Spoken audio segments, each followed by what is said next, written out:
तो हम लोग पढ़ रहे थे ग्रहणी दोष। पहला लेक्चर हो चुका था, आज उसके आगे कंटिन्यू करते हैं। बेसिकली आज हम लोग चरक उत्तरार्ध वाला पार्ट भी पढ़ेंगे। ठीक है, जहाँ ना समझ में आएगा हैंड रेस कर दीजिएगा, उसको दोबारा एक्सप्लेन करेंगे। ठीक, तो हम लोग पढ़ रहे थे ग्रहणी। पूर्व रूप की बात हम लोगों ने किया था और सुश्रुत की बात किए थे लास्ट लेक्चर में कि कर्णछेद होता है, आंत्रपुंजन होता है, अरुचि और कास। कुछ पूर्व रूप की बात किए थे और इसमें सबसे इम्पोर्टेंट क्या है? तृष्णा आलस्य बलछय। चरक चिकित्सा का है ये। तृष्णा आलस्य बलछय विदाहो अन्न से पाकस्य चिरात कायस्य गौरवम। ये बहुत इंपॉर्टेंट है, इसको जरूर याद रखिएगा चरक का। ठीक है ना? बलछयो अरुकास कर्णछेदो आंत्रपूजनम सुश्रुत का ये इंपॉर्टेंट है।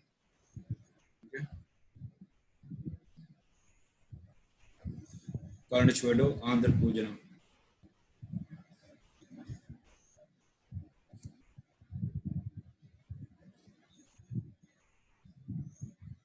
सामान्य लक्षण की ये सब बात हम लोग कर चुके थे। कभी द्रव कभी बधा हुआ इस रूप में बाहर निकलेगा।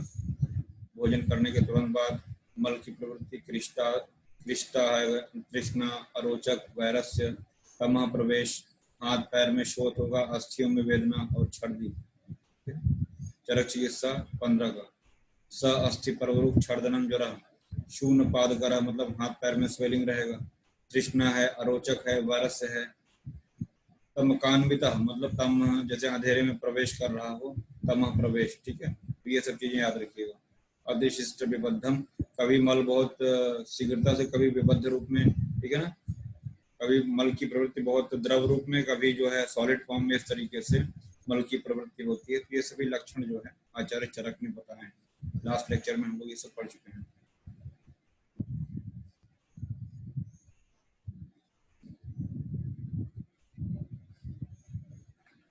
ये चरक में आएगा भी, हम लोग वहां पढ़ेंगे तो वहां पे आपको एक्सप्लेन करेंगे। ठीक है,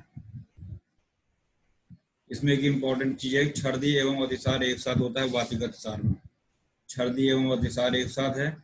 हृदय पीड़ा है, कार्श एवं दौर्बल्य है, परिकर्दिका है, डिप्रेशन यानी मानसिक अवसाद में रहेगा, कर्णनाद यानी टिंडिसर।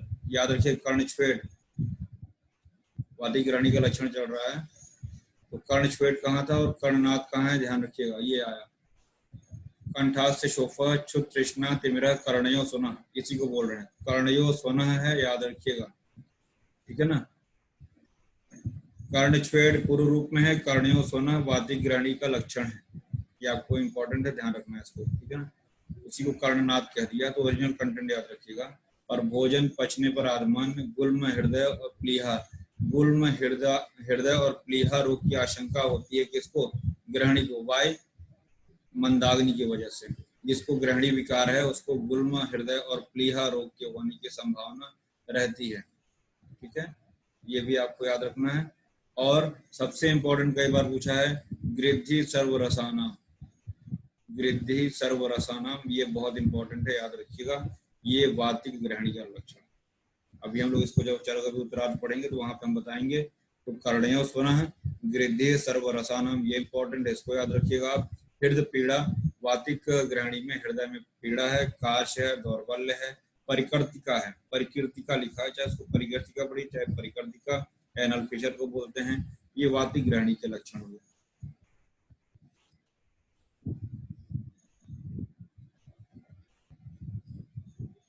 ठीक,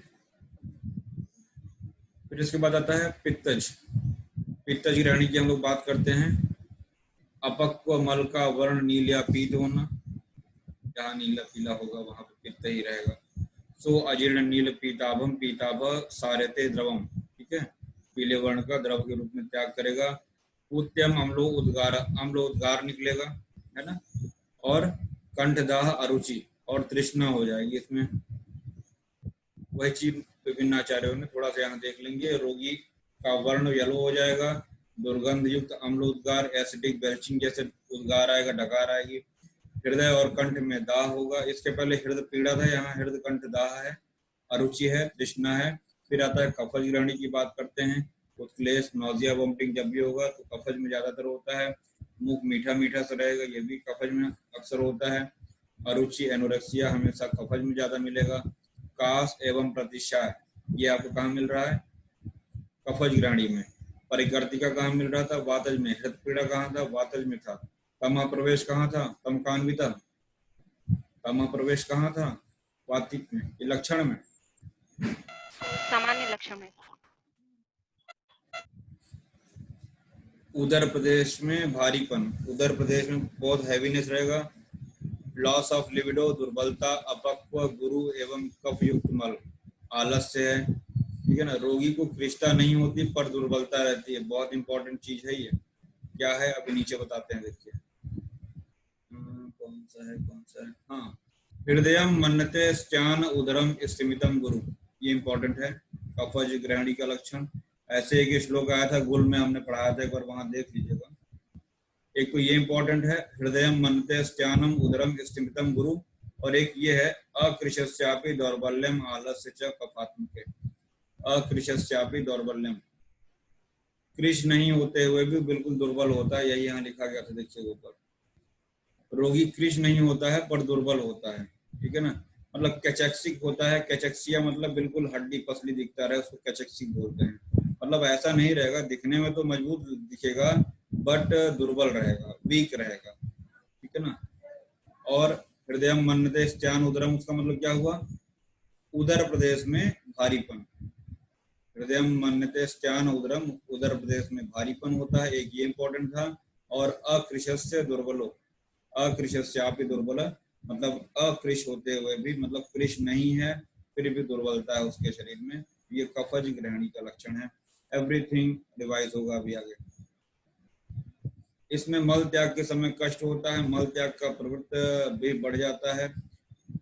एक ऐसे यहीं पे हम आपको बता दें, जब हम ग्रहणी की बात कर रहे हैं तो ऐसे हम कफज अतिसार अगर जब हम पढ़ेंगे आगे 19वां चैप्टर जब अतिसार का पढ़ेंगे तो वहां आता है कृत्य अपकृत्य संगीतम, कृत्य अपकृत्य संगीतम, दो जगह आएगा, एक मूत्र वृद्धि में जब हो जाएगी वहां भी ऐसा लक्षण होता है, और एक अतिसार में भी होता है। इसका मतलब यह होता है कि निवृत्त होने के बाद, कर लेने के बाद भी ऐसी फीलिंग लगी रहे कि अभी फिर दोबारा जाने की इच्छा हो रही है, ठीक है ना। तो उसका एक ट्रिक बनाया है, ये कैसा अतिसार, कैसा से कफज हो गया, कैसा से कफज अतिसार, ये कैसा अतिसार की बार बार जाना पड़ रहा है। तो कैसा किसके लिए आया? कफज के लिए आया है। कृत्य अपकृत्य संगीतम, मतलब कर लेने के बाद भी जैसे नहीं किया हुआ बार बार जाने की इच्छा करता है, तो कृत्य अपकृत्य संगीतम मूत्र वृद्धि का भी लक्षण है और कफज अतिसार का लक्षण है। ध्यान रखिएगा, ऑप्शन वहां कफज ग्रहणी भी रहता है, कफज ग्रहणी नहीं लगाना है, कफज अतिसार में लगाना है, ठीक है। कृत्य अपकृत्य संगीतम अतिसार पढ़ेंगे तो वहां हम बताएंगे कि हम वहां पे आपको हमने एक बार डिस्क्राइब किया था। संग्रह ग्रहणी की बात करते हैं। संग्रह ग्रहणी की बात करते हैं, इसे सन्निपाती ग्रहणी का परिवर्धित रूप कहा गया है। मतलब सन्निपाती ग्रहणी आगे चल के संग्रह ग्रहणी बन रही है, ठीक है ना। संग्रह ग्रहणी किसने बताया है? कल हमने आपको बताया था। 6 ग्रहणी किसने बताया था? सर माधव ने। अच्छा माधव। याद रखिएगा, संग्रह ग्रहणी क्या है? इसमें प्रथम मल का संग्रह होता है, पश्चात प्रवृत्ति होती है। पहले मल इकट्ठा संग्रह हो जाएगा, तब बाद में उसकी प्रवृत्ति होती है ना। इस स्थिति में आंत अत्यंत दुर्बल हो जाती है, अतः मल का यथा समय स्वाभाविक निर्हरण नहीं हो पाता है। मल धीरे धीरे संचित होता रहता है, और मल का संचय हो जाने पर जब प्रेशर पड़ेगा तब मल की प्रवृत्ति होती है। यहाँ पे आंत अत्यंत दुर्बल हो जाती है, ठीक है ना। दुर्बल हो जाने से यूं कह सकते हैं कि पेरिस्टाल्टिक मूवमेंट कहीं न कहीं कम हो जाता है। अगर मॉडर्न से थोड़ा सा कंपेयर करें तो पेरिस्टाल्टिक मूवमेंट कम कर देता है। आपने देखा होगा इंट्राक्यूनाल लोग खा लेते हैं, है ना। कंट्राइंडिकेटेड है, बैन है, फिर भी इंडिया में सब चीज चल सकता है। करता क्या है इंट्राक्यूनाल? नाम सुना है इंट्राक्यूनाल का? लोप्रामाइड इंट्राक्यूनाल नाम सुना कि नहीं सुना? नाम भी नहीं सुना। तो उसको लेने से क्या होता है कि जो इंटेस्टाइनल मूवमेंट होता है, जो पेरिस्टाल्टिक मूवमेंट होता है वो रुक जाता है। और पेरिस्टाल्टिक मूवमेंट क्या करता है? भोजन को या मल को आगे की तरफ ले जाएगा, जब मूवमेंट ही कम हो गया तो जहां पड़ा हुआ है वहीं पड़ा रहेगा। आगे कब पड़ेगा? जब ऊपर से उस पर प्रेशर पड़ेगा तब, यानी वो पेरिस्टाल्टिक मूवमेंट की तरफ के कारण नहीं पड़ेगा, वो जब प्रेशर ऊपर से मल का पड़ेगा तब वो आगे बढ़ेगा। ठीक है ना, याद रखिएगा, धीरे धीरे संचित होगा, जब उस पर दबाव पड़ेगा तब मल की प्रवृत्ति होगी। और इसमें क्या है, मल त्याग के समय कष्ट होता है, मल त्याग का प्रवृत्ति भी बढ़ जाता है। ये चरक में नहीं मिलेगा, मैं फिर बता दे रहा हूँ, यही मिलेगा।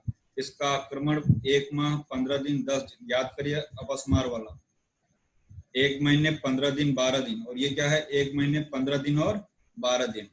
ठीक है, संग्रह ग्रहणी क्या, या प्रतिदिन भी हो सकता है। इसे दुष्चिकित्सा व चिरकारी रोग कहा गया है। ठीक है ना, क्या क्या होता है इसमें, आंत्र पूजन होगा, दिन में प्रकोप और रात्रि में शमन, यानी कि दिन के टाइम में इसका प्रकोप बढ़ जाता है और रात्रि में शांत हो जाता है। मोस्ट इंपॉर्टेंट लाइन है संग्रह ग्रहणी, यानी कि दिन में बहुत एग्रीवेट परेशानी बढ़ जाएगी और रात में जब सोने का टाइम होगा तो पेशेंट को रिलैक्स महसूस होता है। द्रव स्निग्ध पिच्छिल अपक्व मल की प्रवृत्ति, पुरीश प्रवृत्ति के समय वेदना होगा, मल प्रवृत्ति सशब्द होगा, मतलब डिफिकेशन जब करेगा तो नॉइज होगा वहां पे। ठीक है ना, मल की मात्रा अधिक होगा, आलस्य, अग्निवांद, दुर्बलता, कटी वेदना, ये सारा का सारा हमने संग्रह कर लिया। फिर आता है घटी, घटी मतलब घड़े के समान, लेटने पर पार्श्व में शूल तथा जल में डूबते हुए, हमने आपको जब नाम बताया था तभी बताया था, जैसे जल में पानी भरिए घड़े को जैसे डब डब डब आवाज आता है, वैसे ही जब पार्श्व में लेटने पे पार्श्व में शूल होगा, और जैसे डूबते हुए घड़े के समान पानी से, डूबते हुए का मतलब जब घड़े को पानी में डुबोते हैं पानी भरने के लिए तो एक अजीब सी आवाज आती है उसमें। ठीक है ना, वैसे ही आवाज आता है। इस रोग में संभवतः आंत इतनी दुर्बल हो जाती है कि जिधर लेटे आंतों में पड़ा आहार उदक उसी ओर चला जाता है, इसे असाध्य माना जाता है। यानी घटी यंत्र ग्रहणी जो है ये असाध्य है। ठीक है ना, असाध्य है।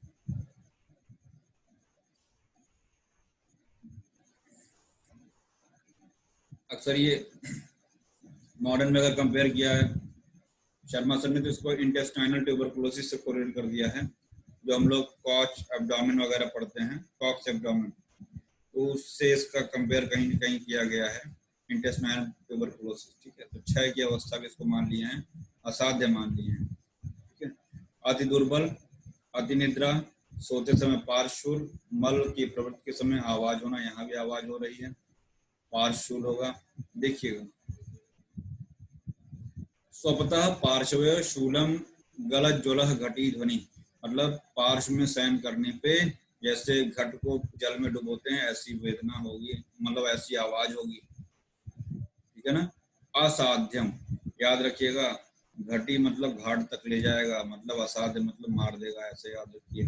संग्रहणी दुष्चिकित्सा से बताया था, और ये क्या है घटी यंत्र ग्रहणी, घड़ा जो है घाट तक ले जाएगा मतलब मार डालेगा, असाध्य है, ऐसे याद रखिएगा।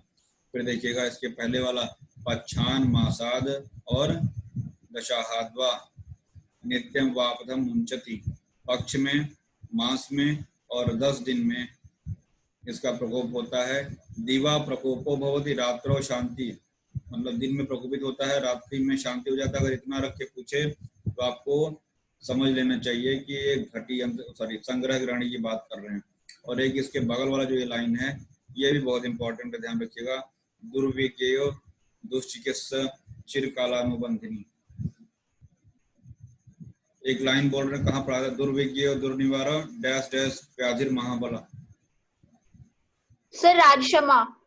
सही है, तो दुर्विज्ञेय दुष्चिकित्सा चिरकाल अनुबंधिनी, ये आपका क्या हो गया, संग्रह ग्रहणी में है। ठीक है ना, तो मोस्ट इंपॉर्टेंट जितना हम मार्क कर रहे हैं उसको, आपके पास तो किताब होगा नहीं, बट आप क्या करिएगा कि उसको एक एक लाइन वहां पे मेंशन करते चलिए, और लेक्चर के बाद उसको जरूर नोट करिए। नहीं यहाँ समझ में आ रहा, यूट्यूब से देख के उसको जैसे पढ़ा रहे हैं वैसे उसको नोट करते रहिए। ठीक, आगे बढ़ते हैं। राजग्रहणी की बात, यह रोग संपन्न वर्ग, भाई राजा को होगा, राजा ही संपन्न रहेगा, गरीबों को नहीं होता, यह अमीरों की व्याधि है। संपन्न वर्ग मतलब राजा ही पहले संपन्न होते थे, यानी राजग्रहणी क्यों नाम पड़ा है कि संपन्न लोगों में जो राजा जैसे रहते होंगे उनके लिए है, अतः इसे राजग्रहणी कह दिया। निदान अन्य ग्रहणी रोग के समान ही, लक्षण क्या होगा, द्रव मल होगा, यानी सॉलिड फॉर्म में नहीं निकलेगा, लिक्विफाई रूप में स्टूल निकलेगा, गाढ़ा पीला श्वेत वर्ण की मल की प्रवृत्ति, एनीमिया हो जाएगा इसमें, रक्त अल्पता है। जिह्वा एवं शरीर का वर्ण पांडुवर्ण, मुखपाक गुदपाक, ये दोनों इंपॉर्टेंट है। मुखपाक और गुदपाक राजग्रहणी में, यानी राजा को मुखपाक और गुदपाक हो गया, ठीक है। बल क्षय, पांडुता, एनीमिया यहाँ पे बार बार आ रहा है, चाहे वो रक्ताल्पता को लेके हो चाहे पांडुता को लेके हो, बार बार आ रहा है, ठीक है ना। तो रक्ताल्पता, जिह्वा और शरीर अगर पांडुवर्ण हो रहा है तो वो भी एनीमिया कंडीशन है। और श्वेत अगर मल की प्रवृत्ति हो रही तो वो भी एनीमिया की कंडीशन हो रही है। तो आप देख रहे हैं कहीं न कहीं सारा का सारा ये एनीमिया की तरफ जा रहा है। कौन सा? राजग्रहणी। फिर आता है क्षतज ग्रहणी। अतिसार प्रवाहिका के शांत हो जाने पर, इसका श्लोक आया होगा, इसका श्लोक इंपॉर्टेंट है, श्लोक से बात करते हैं। प्रवाहिकायाम शांतायाम, मतलब प्रवाहिका के शांत हो जाने पर, ठीक है ना। प्रवाहिका के शांत हो जाने पर अतिसार या प्रवाहिका शांत, ग्रहणी में क्षत हो जाने के फलस्वरूप यह विकार उत्पन्न होता है। यानी अतिसार और प्रवाहिका पहले हुआ हो, वो शांत हो गया हो, परंतु ग्रहणी में क्षत यानी वुंड बन जाए, उसके फलस्वरूप विकार उत्पन्न होता है। इसमें रक्त मिश्रित द्रव मल का शरण होता है, मतलब मल के साथ में रक्त भी निकलेगा, ठीक है ना। क्रोनिक डिसेंट्रिक डायरिया और अल्सरेटिव कोलाइटिस, इसको कंपेयर किया है शर्मा सर ने, इसको देख लीजिएगा, ठीक है। बार बार द्रवमल की प्रवृत्ति, आमयुक्त द्रवमल और रक्त मिश्रित, रक्त जब मल में आए उसको मलिना बोलते हैं, मलिना, MALENA, मलिना मतलब स्टूल के साथ में ब्लड आना। म्यूकस अगर आ रहा है तो म्यूकॉइड लिक्विड स्टूल कहते हैं, ठीक है ना। यहाँ आमयुक्त द्रव आएगा या तो रक्त मिश्रित आएगा और बार बार द्रवमल की प्रवृत्ति होगी, ये हुआ क्षतज। क्षतज में क्षत बन रहा है, घाव बन रहा है, याद रखिएगा, और अतिसार प्रवाहिका की निवृत्ति पे हो रहा है। फिर लास्ट में है क्षयज ग्रहणी। क्षयज हम लोगों ने पढ़ा है, क्षय राजक्षमा को भी कहते हैं। याद कैसे करेंगे? जब हमने राजक्षमा पढ़ा यानी वो ट्यूबरकुलोसिस से कोरिलेट किया। ट्यूबरकुलोसिस क्या है? बैक्टीरियल इन्फेक्शन, माइक्रोबैक्टीरियम ट्यूबरकुलोसिस का। वैसे यहाँ पे क्षयज ग्रहणी जो है क्या है? उदर में आंतों की दीवारों पर सूक्ष्म कोशिकाओं या पित्त धरा कला में जब क्षय कारक जीवाणु, कहीं न कहीं ये भी ट्यूबरकुलोसिस की तरफ ही जा रहा है बच्चा, ठीक है। ये भी कहीं न कहीं ट्यूबरकुलोसिस की तरफ ही जा रहा है। इसके पहले एक और अभी आया था, उसको भी इंटेस्टाइनल ट्यूबरकुलोसिस कहा गया था। दोनों को थोड़ा सा देख लेना इसको, ठीक। तो क्षय कारक जीवाणु यानी कि जो बैक्टीरियल इन्फेक्शन होता है माइक्रोबैक्टीरियम ट्यूबरकुलोसिस का, कहीं न कहीं उससे कंपेयर करके इन्होंने क्षयज ग्रहणी का लक्षण बताया है। इसमें क्या होगा? पिच्छिल मल निकलेगा, रक्त मिश्रित मल निकलेगा और अतिसार होगा। फिर लास्ट होने शायद आखिरी यही है, निर्मोक ग्रहणी। निर्मोक का मतलब होता है जैसे सांप अपना केचुल छोड़ता है ना, सांप को देखा होगा केचुल छोड़ता है, पन्नी की तरीके से झिल्ली होती है। जब सांप की केचुल के समान आंध्र की झिल्ली के साथ, तो जैसे सांप की केचुल होती है, बिल्कुल वैसे ही रक्त मिश्रित मल का शूल सहित जो मल निकलेगा वो सांप की केचुल की तरीके से आप समझ सकते हैं, रक्त मिश्रित, रक्त भी मिला रहेगा उसमें। इसीलिए निर्मोक का मतलब ही केचुल होता है। निर्मोक का मतलब ही स्किन की जो लेयर निकलती है उसको निर्मोक कहते हैं। तो निर्मोक ग्रहणी मतलब सांप की केचुल की तरह। और यह दीर्घकाल अनुबंधनी, मतलब बहुत समय तक रहने वाली व्याधि है, क्रोनिक व्याधि है। और वात प्रकृति वाली स्त्रियों के बच्चों में अधिक, ध्यान देने वाली बात है कि वात प्रकृति की स्त्री के बच्चे में, वात प्रकृति की स्त्री में नहीं, उसके बच्चे में।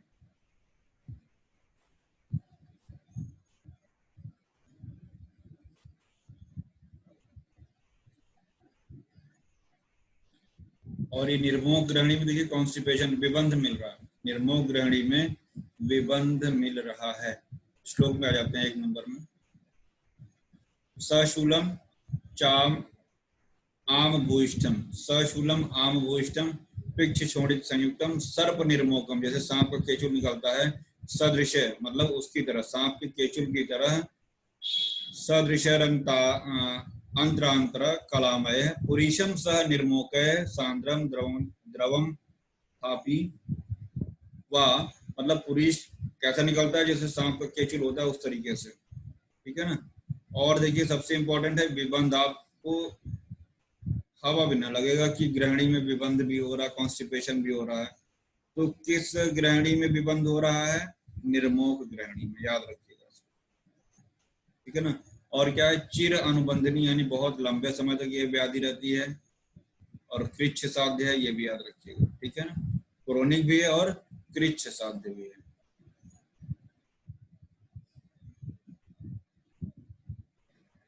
आमा ग्रहण याम से हो तो इसमें रटने वाली चीज नहीं है, सभी आम से हो रहा, मंदाग्नि से हो रहा। फिर वातज पित्तज कफज, ये सुख साध्य है, बचपन से पढ़ते आ रहे हैं शुरुआत से हम लोग। सन्निपातिक को जो होता है हर जगह असाध्य होता है, लेकिन यहाँ पे सन्निपातिक ग्रहणी को कृच्छ साध्य बताया गया है। और घटी यंत्र हमने बताया, घट यानी घाट तक ले जाएगा, असाध्य है, तो घटी यंत्र ग्रहणी असाध्य है और सन्निपातिक ग्रहणी कृच्छ साध्य है। संग्रह ग्रहणी जो अभी हमने बताया था, जहां से आज का लेक्चर स्टार्ट किया था, संग्रह ग्रहणी दुश्चिकित्सा है। इस साध्यता और असाध्यता की बात हुई। जिन लक्षणों से युक्त अतिसार, अभी हम लोग 19वां चैप्टर पढ़ेंगे, जिन लक्षणों से युक्त अतिसार असाध्य होता है, उन्हीं लक्षणों से युक्त ग्रहणी भी असाध्य होती है। उपद्रव की बात करें, कॉम्प्लिकेशन, ये सारे के सारे उपद्रव यहाँ लिखे गए हैं, ये तो रटने वाली चीजें हैं। डिफरेंशियल डायग्नोसिस क्या क्या बन सकता है इसका, सापेक्ष निदान मतलब बीडी डिफरेंशियल डायग्नोसिस, अतिसार, प्रवाहिका, आमातिसार, अधोग, अम्लपित्त, इन सबसे कैसे कोरिलेट मतलब कैसे कंपेयर करते हैं। तो ग्रहणी क्या है, चिरकारी व्याधि, बहुत लंबे समय तक रहने वाली व्याधि है। अतिसार आशुकारी, बहुत एक्यूट, तुरंत का तुरंत होता है। प्रवाहिका भी आशुकारी है, ग्रहणी में प्रवाहन नहीं होता है, अतिसार में प्रवाहन होता है और प्रवाहिका में उसका नाम ही है प्रवाहिका, प्रवाहन से बना हुआ, तो प्रवाहन अवश्य होता है। यानी कि प्रवाहन सिर्फ और सिर्फ प्रवाहिका में है, बाकी अतिसार और ग्रहणी में प्रवाहन नहीं होता है, ठीक है। और प्रवाहन से उसका नाम प्रवाहिका पड़ा हुआ है।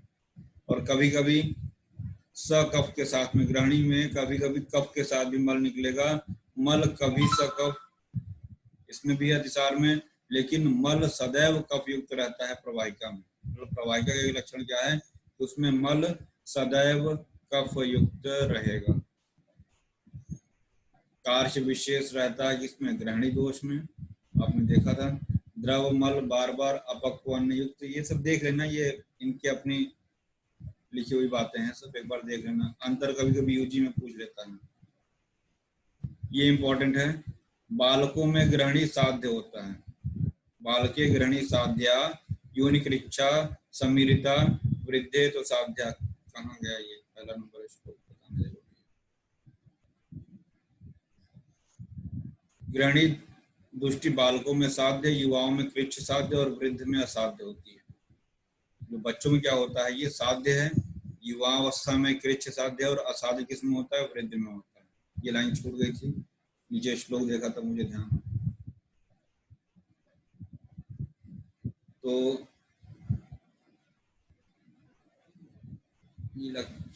चिकित्सा सिद्धांत की बात करते हैं, इसके बाद उत्तरार्ध पे आते हैं। चिकित्सा सिद्धांत की अगर हम बात करते हैं तो सबसे पहले कोई भी चिकित्सा, एकल चिकित्सा क्या है, निदान परिवर्जन। आयुर्वेद की एकल चिकित्सा ही निदान परिवर्जन, संक्षेपतः क्रिया योग निदान परिवर्जन। चरक निदान परिवर्जन किस व्याधि में बताया था, पढ़ाया मैंने, वैसा एक श्लोक आया था, हिंट दे दे रहे हैं, हेतुर असेवा, हेतुर असेवा मतलब हेतु का असेवा यानी सेवन नहीं करना है, कहाँ है,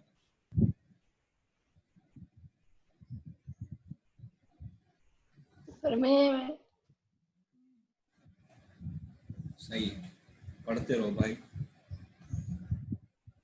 अपने 1.5 महीने के अंदर अंदर लगभग 50% चरक उत्तरार्ध खत्म कर ली है, साथ में चरक निदान के साथ में। इसका मतलब ये नहीं कि आप पीछे करना पढ़ते नहीं, कह ही सकते हैं। तो सर्वप्रथम निदान का परिवर्जन करेंगे और ग्रहणी आश्रित दोषों की चिकित्सा अजीर्ण रोग के समान करना चाहिए, यानी अजीर्ण के समान भी चिकित्सा आपको करना है। अजीर्ण कितने प्रकार का बताएंगे हम आपको, 4 प्रकार का, आमाजीर्ण, विदग्धाजीर्ण, विष्टब्धाजीर्ण और रस शेषाजीर्ण। लिख लीजिएगा, आमाजीर्ण ऊपर से नीचे फटाफट लिखिए, आमाजीर्ण, आमाजीर्ण बगल में उसके लिखिएगा ल, ल, विदग्धाजीर्ण उसके सामने लिखिएगा व, तीसरा लिखिए विष्टब्धा जीर्ण, विष्टब्धा जीर्ण। उसके सामने लिखिएगा गर्मी में, गर्मी में, गर्मी में। लास्ट वन इज रस शेषा जीर्ण, रस शेषा जीर्ण, रस शेषा जीर्ण। इसके बगल में लिखिएगा सोया, सोया स्लीप, सोया। लव गर्मी में सोया। क्या लिखा है हमने? ये तो आपके सारे के सारे जो 4 अजीर्ण हैं, आमाजीर्ण, विदग्धाजीर्ण, विष्टब्धाजीर्ण और रस शेषाजीर्ण हो गए। आमाजीर्ण की चिकित्सा क्या करेंगे? लंघन, ल से लंघन, ल से लंघन। विदग्धाजीर्ण में आपने क्या लिखा? व लिखा, व के आगे लिखिएगा वमन, व के आगे वमन। तीसरा क्या है? विष्टब्धाजीर्ण, उसमें लिखिए क्या लिखा है? गर्मी में, गर्मी में लिखा होगा ना, स्वेदन, स्वेदन। And last one is, repeat करें, सोया, सोया से क्या होगा? शयन, शयन। ये सारी की सारी चिकित्सा है। हवा नहीं लगती। जब ऑब्जेक्टिव में पूछ देता है कि रस शेषाजीर्ण की चिकित्सा इनमें से क्या है, घूम जाओगे। तो लव गर्मी में सोया, तो ल से लंघन, व से वमन, गर्मी में स्वेदन और सोया से शयन कराते हैं। तो यह अजीर्ण की चिकित्सा हो गई। फिलहाल यहाँ आया इसलिए हमने बता दिया। तो ग्रहणी आश्रित दोषों की चिकित्सा अजीर्ण रोग के समान करना चाहिए। सर्वप्रथम लंघन, दीपन औषधियों का प्रयोग करना चाहिए, ठीक है ना। एलडी याद रखिएगा, लंघन और दीपन का प्रयोग करेंगे। आचार्य चरक ने पक्वाशयस्थ लीन साम दोषों के लिए दीपन औषधि व विरेचन कराने का निर्देश दिया है। यानी पक्वाशय में लीन साम दोष के लिए दीपन, और मैं आपको बता दूं दीपन श्रेष्ठ चिकित्सा भी बताई है, ग्रहणी में भी आगे आएगा।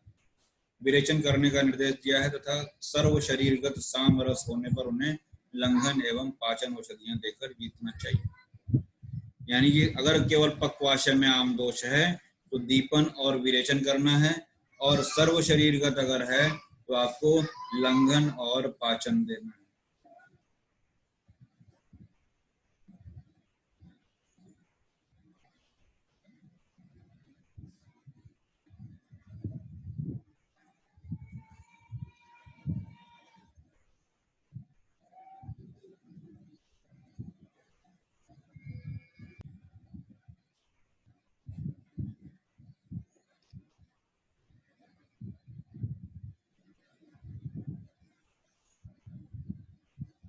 पक्वाशय में अगर है, ठीक है, तो क्या करेंगे? दीपन औषध देंगे और साथ ही क्या करेंगे? विरेचन कराएंगे। और पूरे शरीर में अगर है तो लंघन और पाचन देना चाहिए। और ग्रहणीगत साम दोष की स्थिति में सुकोष्ण जल, मदन फल, पिप्पली, ये सब वमन वाले हैं द्रव्य, तो वमन कर्म कराना चाहिए। अगर ग्रहणी में साम दोष है, ग्रहणीगत साम दोष, तो वहां पे वमन कराना है। सुश्रुत ने दीपन कर्म को श्रेष्ठ बताया है। वाग्भट में ग्रहणी दोष चिकित्सा अजीर्ण के समान करने का उपदेश आया है। चरक ने ग्रहणी में तक्र का प्रयोग बताया है ना। अर्श अतिसार ग्रहणी, आग, हमने एक ट्रिक बनाया था, आग, double A ji, A for अर्श, ए फॉर अतिसार, जी फॉर ग्रहणी। आग, ये तीनों एक दूसरे के निदान होते हैं। अर्श से अतिसार, अतिसार से अर्श, अर्श से ग्रहणी, ग्रहणी से अतिसार, ग्रहणी से अर्श, मतलब कि एक दूसरे के कारण हो सकते हैं।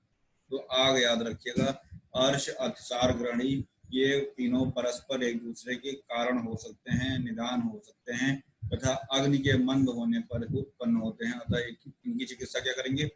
आग की चिकित्सा आग से ही करेंगे। आग की चिकित्सा आग से करेंगे, यानी अग्निवर्धक चिकित्सा करेंगे। इतना बढ़िया फार्मूला बन गया है ना। अर्श, अतिसार, ग्रहणी मंदाग्नि से होता है, तो हमको यहाँ पे अग्निवर्धन करना है।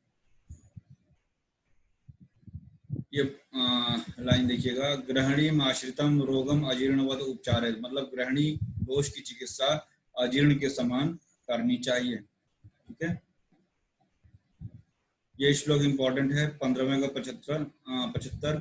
लीनम पक्वाशयस्थम व आमम श्राव्यम संदीपने, वही हमने बताया ना कि अगर पक्वाशयगत अगर आम है तो क्या करेंगे? दीपन करेंगे और विरेचन करा रहे थे ना। और अगर सर्व शरीरगत है आम तो लंघन और पाचन कराएंगे, ठीक है। और अगर क्या है आम लिंगान्वितम दृष्टवा, वमन कर्म करा रहे थे ना, पूजनेन अम्बु फलाना व कषायण पिपली सरसवस्था, वमन कर्म करा रहे थे। अगर आम के लक्षण हैं, ऊपर आया था ना,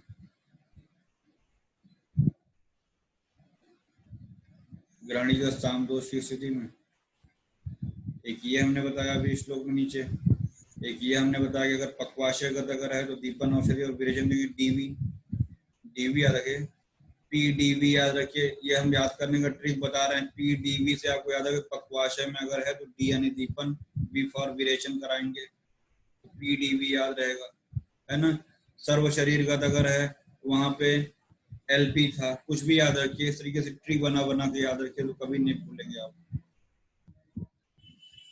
ये सबसे सुपर हिट लाइन है, याद रखिएगा सुश्रुत का, ये सर्वथा दीपनम सर्वग्रहणी रोगिणाम हितम, सुपर हिट लाइन है। सर्वथा दीपनम सर्वग्रहणी रोगिणाम हितम मतलब सर्वथा दीपनम, हमेशा दीपन जो होता है सभी ग्रहणी रोगों में हितकारी होता है। और उसके नीचे लिखा हुआ है ग्रहणी माश्रितम दोषम अजीर्णवत उपचारित, ये अष्टांग हृदय का है, ठीक है ना। तो वाग्भट कहते हैं कि अजीर्ण के समान चिकित्सा करनी चाहिए, और सुश्रुत कह रहे हैं क्या कि दीपन कर्म श्रेष्ठ होता है, तो याद रखिएगा इसको, ठीक है ना। और चरक क्या कहते हैं, तक सॉरी दिख रहा होगा, तक्रम तो ग्रहणी दोषे दीपन ग्राही लाघवात, इंपॉर्टेंट सुनिएगा। तक्र जो होता है ग्रहणी दोष में क्या करता है, दीपन कर्म करता है, ग्राही होता है, और लघु होने से तक्र जो होता है ग्रहणी विकार में क्यों देते हैं, क्वेश्चन ये उठता है कि तो इसके तीन कार्य हो गए, तो दीपन करता है, ग्राही कर्म है इसका, और लघु होने से, ठीक है। दीपन ग्राही लाघवाद, श्लोक याद कर लीजिए, तक्रम तो ग्रहणी दोषे दीपन ग्राही लाघवाद, वेता ग्रहणी दोषे सर्वशस्तान प्रयोजयेत। फिर त्रयो विकारा प्रायण ये परस्पर हेतु अर्शांश जाति सारश्च ग्रहणी दोषे च, पूछ लेगा यूजी में कहाँ का रेफरेंस है। व्याधियां तो आग वाली तीनों आ गई, अर्श का है कि अतिसार का है, ग्रहणी का हवा नहीं लगेगी, तो याद रखिएगा कहाँ का है ये, चरक चिकित्सा 14 का है, पीछे अर्श जो भी छोड़ के आए हैं 15 का नहीं है। त्रयो विकारः प्रायण ये परस्पर हेतुः अर्शांश च अतिसारश्च ग्रहणी दोषे च, अर्श चिकित्सा का है, याद रखिएगा, ठीक है। अभी पढ़ेंगे उसको भी हम लोग।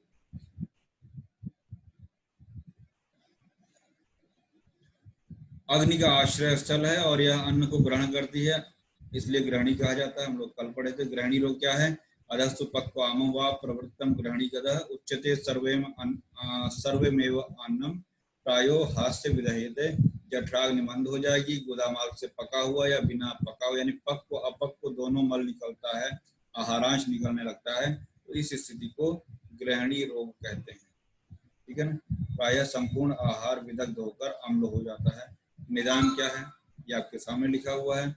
लक्षण हम लोगों ने काफी कुछ पढ़ा था, लौह आम गंध है, शून्यपात कर है, अतिशिष्टम विबद्धम, वो या तो बहुत लिक्विफाई रूप में निकलेगा या बहुत सॉलिड फॉर्म में निकलता है, पक्व अपक्व रूप में निकलता है। देखिएगा, पढ़िएगा एक बार, स्लोली स्लोली उसको पढ़िएगा। और क्या है, संप्राप्ति सुश्रुत वाली इंपॉर्टेंट है, ये भी शायद बताया नहीं बताया तो एक बार देख लीजिएगा। अतिसारे बताया था, अतिसारे निवृत्ते अपि मंदा अग्ने रोहितशिनः, मतलब अतिसार के निवृत्त हो जाने पर, मतलब अतिसार रोग ठीक हो जाने पे फिर भी अगर अग्नि मंद रहे, उसका खान पान ऐसा रहे कि मंदाग्नि उसकी रहे, तो फिर जो है ग्रहणी जो है संदूषित हो जाती है, दूषित हो जाने से ग्रहणी दोष हो जाता है अतिसार के निवृत्ति होने पर, ठीक है ना। और चरक ने क्या कहा है, आग जो होता है परस्पर एक दूसरे के निदानांतर होते हैं। और पूर्व रूप में हमने आपको बताया था तृष्णा आलस्य बलक्षय और अरुचि और कर्णछेद आंध्र पूजनम काश, ये सब जितना बताया है विभिन्न आचार्यों के रेफरेंस के अनुसार सब याद कर लेना, बताया दे रहे। ये ग्रहणी के भेद, वातज पित्तज कफज सन्निपातज ये भी बता दिया हमने, घटी और संग्रहणी माधव ने बताया है अलग से, वो भी बता दिया। वातज ग्रहणी में देखिए हृदय पीड़ा हमने आपको बताया, कार्श दौर्बल्य वायरस से परिकृति का बताया, गृद्धि सर्वरसानाम, सभी रसों के सेवन का मन होता है, ठीक है ना। जीर्णे जीरेत च आत्मनम भुक्ते स्वास्थ्य उपेत च, ये बहुत इंपॉर्टेंट लाइन है, ठीक है ना। ये वाली लाइन जो है वाति ग्रहणी का पीजी एंट्रेंस में बहुत क्वेश्चन पूछा जाता है, बहुत धुआंधार क्वेश्चन पूछा जाता है। कर्णयो स्वनः, क्योंकि वहां पे कर्ण छेद हम लोग पूर्व रूप में पढ़ते हैं, कर्णयो स्वनः यहाँ पे वाति ग्रहणी का लक्षण है।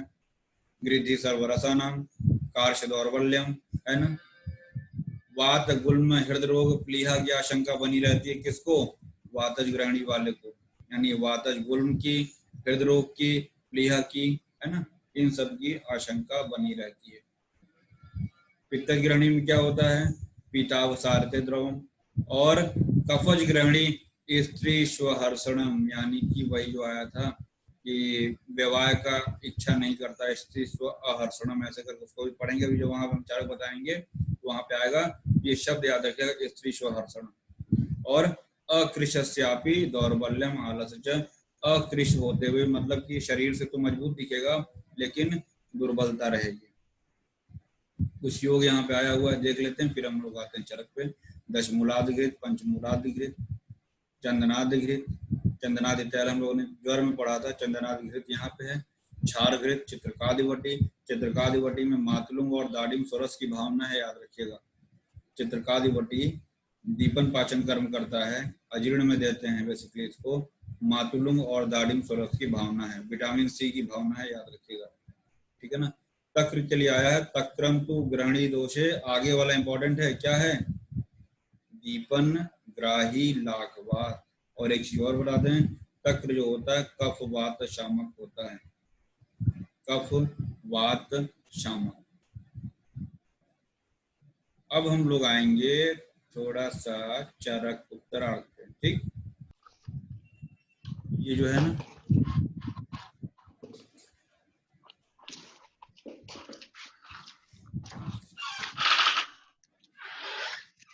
म्यूट कर लो, किसी का अनम्यूट है।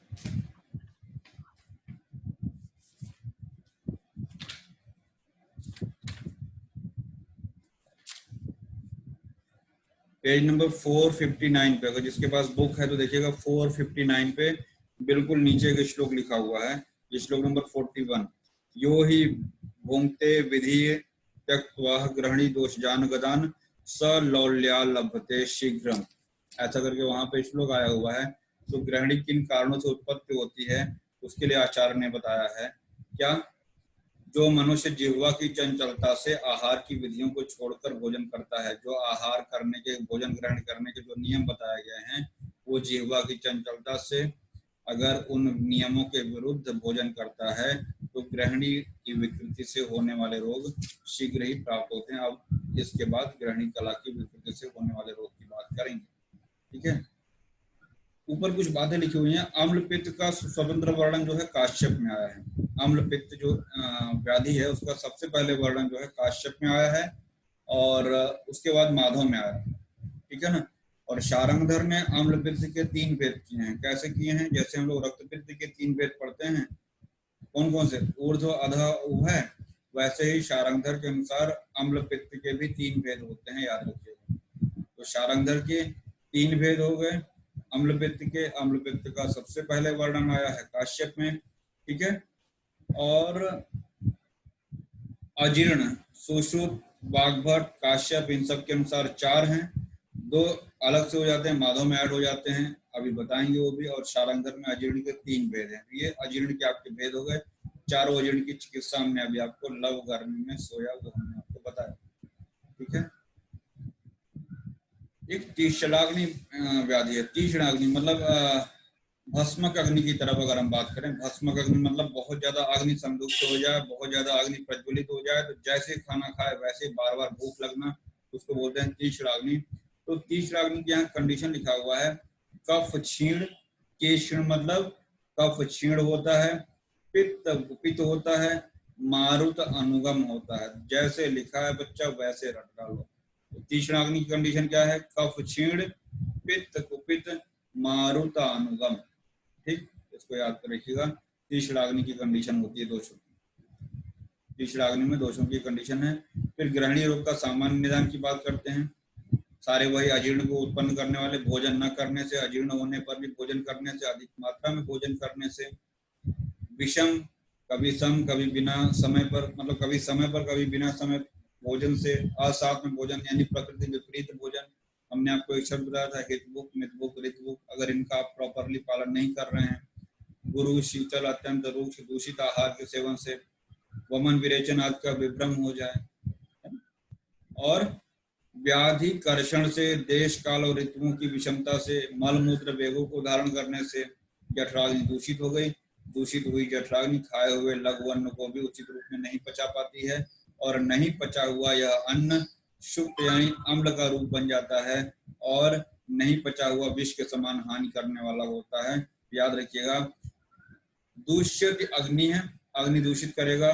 सदूष्यो अन्नम न तत पचति लघु, मतलब वह जो दूषित अग्नि है, अगर अग्नि मंद हो गई है तो उससे क्या होता है कि अन्न, लघु अन्न का भी वह पाचन करने में सक्षम नहीं होती है। और अपच्यमानम सुक्तत्वम यात अन्नम विष रूपताम, है ना, अपच्य रूप में ही, है ना, नहीं पचा हुआ अन्न अम्ल बन जाता है, शुक्त बन जाता है, एसिडिक हो जाता है, और वह आम, एक तरीके से आम हम समझ सकते हैं। और आम कैसा होता है, विष के समान जहरीला होता है, विषाक्त होता है, तो वो आम एसिडिक यानी अम्ल शुक्त बन जाता है। यही यहाँ पे बताया जा रहा है। ये तो हुआ कारण। हमने आपको वहां पे संप्राप्ति एक फ्लो चार्ट भी बताया था, वहां से पढ़ लीजिएगा पिछले वाले पीडीएफ से। और सामान्य लक्षण अजीर्ण की बात याद रखिएगा, चरक ने अजीर्ण की बात चिकित्सा 15 में की है। चरक ने अजीर्ण को चिकित्सा 15 में, ग्रहणी चिकित्सा में बताया, ये भी रेफरेंस याद रखिएगा। तस्य लिंगम अजीर्णस्य विष्टम्भः सदनम तथा, ये अजीर्ण का लक्षण चरक यहाँ बता रहे हैं। उस अन्न के उचित रूप से न पकने से उत्पन्न होने वाले अजीर्ण के लक्षण क्या है, विष्टम्भ। पहला क्या है, विष्टम्भ मतलब मल या अन्न का उदर में रुक जाना, है ना, अथवा उचित रूप में ना निकलना, या तो वो रुक जाएगा या उचित रूप से जैसे उसको निकलना चाहिए नहीं निकलेगा। शरीर में शिथिलता, सदनम मतलब शिथिलता, ओरिजिनल कंटेंट सदनम याद रखिएगा, विष्टम्भः सदनम तथा, और क्या है, शीर्षो रुक, सिर में वेदना होगी, सिर में वेदना होगी, मूर्छा, भ्रम मतलब चक्कर जैसे आएगा, पृष्ठ कटिग्रह, ये सारे के सारे अजीर्ण के लक्षण बताए। ठीक है, याद रखिएगा। और शिरोरुक यहाँ पे आया है, सिर में वेदना होगी। हमने आपको अधारणी वेग का एक ट्रिक बताया होगा, मूत्र पुरीशो क्षयतु, मूत्र पुरीशो क्षयतु रोकोगे, शिरा शूल को तुम भोगोगे। मूत्र पुरीशो क्षयतु रोकोगे, शिरा शूल को तुम भोगोगे, यानी मूत्र का वेग रोकने पे, पुरीश का वेग रोकने पे, मूत्र पुरीश और क्षयतु, क्षयतु का वेग रोकने पे शिरा शूल, इन तीनों में मिलता है अधारणी वेग। ठीक है,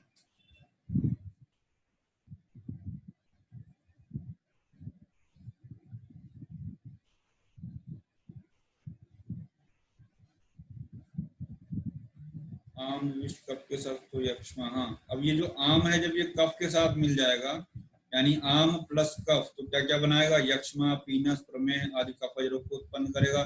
आम प्लस वायु, तब क्या करेगा, ये मूत्राशय में प्रविष्ट हो वातजन्य रोग उत्पन्न करेगा। आम विष जब मूत्राशय में पहुंचेगा तो मूत्र के विकार को उत्पन्न करेगा, एंड सो ऑन। ठीक है ना, यहाँ सारा का सारा खेल क्या है, आम का है। चरक को साइड में रखिए, सुश्रुत का बहुत इंपॉर्टेंट है। अजीर्ण का उपद्रव, ये भी पीजी में बहुत पूछा जाता है, यूजी में भी। क्या है, मूर्छा, प्रलापो, वमथु, प्रसेक, सदनम, भ्रमः, यहाँ तक तो याद रहता है। इसके अतिरिक्त कितना हुआ, मूर्छा, प्रलाप, वमथु, प्रसेक, सदन, भ्रम, सदन और भ्रम, कितने हुए, 6। आगे बढ़िए। एक उसमें मरण आया होगा, मरण, मृत्यु भी हो जाती है, मरणम आया है ना। इस तरीके से संख्या कभी नहीं पूछी जाएगी, लेकिन ये अजीर्ण के उपद्रव का श्लोक जरूर याद रखिएगा।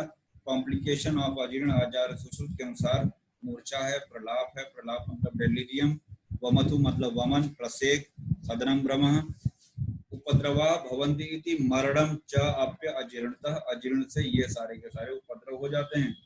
अन्यत्र यानी कि यहाँ हमने लिख दिया माधव, माधव क्या क्या है, वातज, पित्तज, कफज रस शेषाजीर्ण, और इसके बाद प्राकृत अजीर्ण, और क्या है प्रतिवासर। प्राकृत अजीर्ण क्या होता है? Any guess?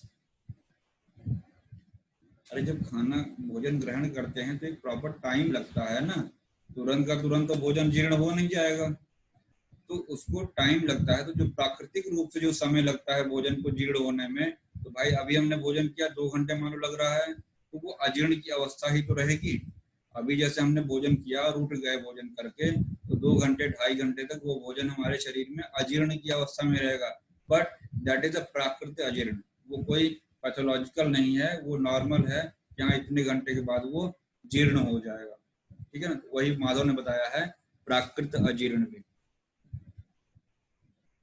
फिर यहाँ पे देखिएगा क्या है, 4 प्रकार की अग्नियों की बात। विषमाग्नि, तीक्ष्णाग्नि, अब आ रहा है तो पढ़ाएंगे ही, अब क्या करें, पढ़ो कोई बात नहीं, पढ़ना तो है ही हम लोग को। हम सोच रहे पहले खाली ग्रहणी की बात करें, तो अब अग्नि की बात करते हैं हम लोग। यहाँ पे 4 प्रकार की अग्नियों का वर्णन।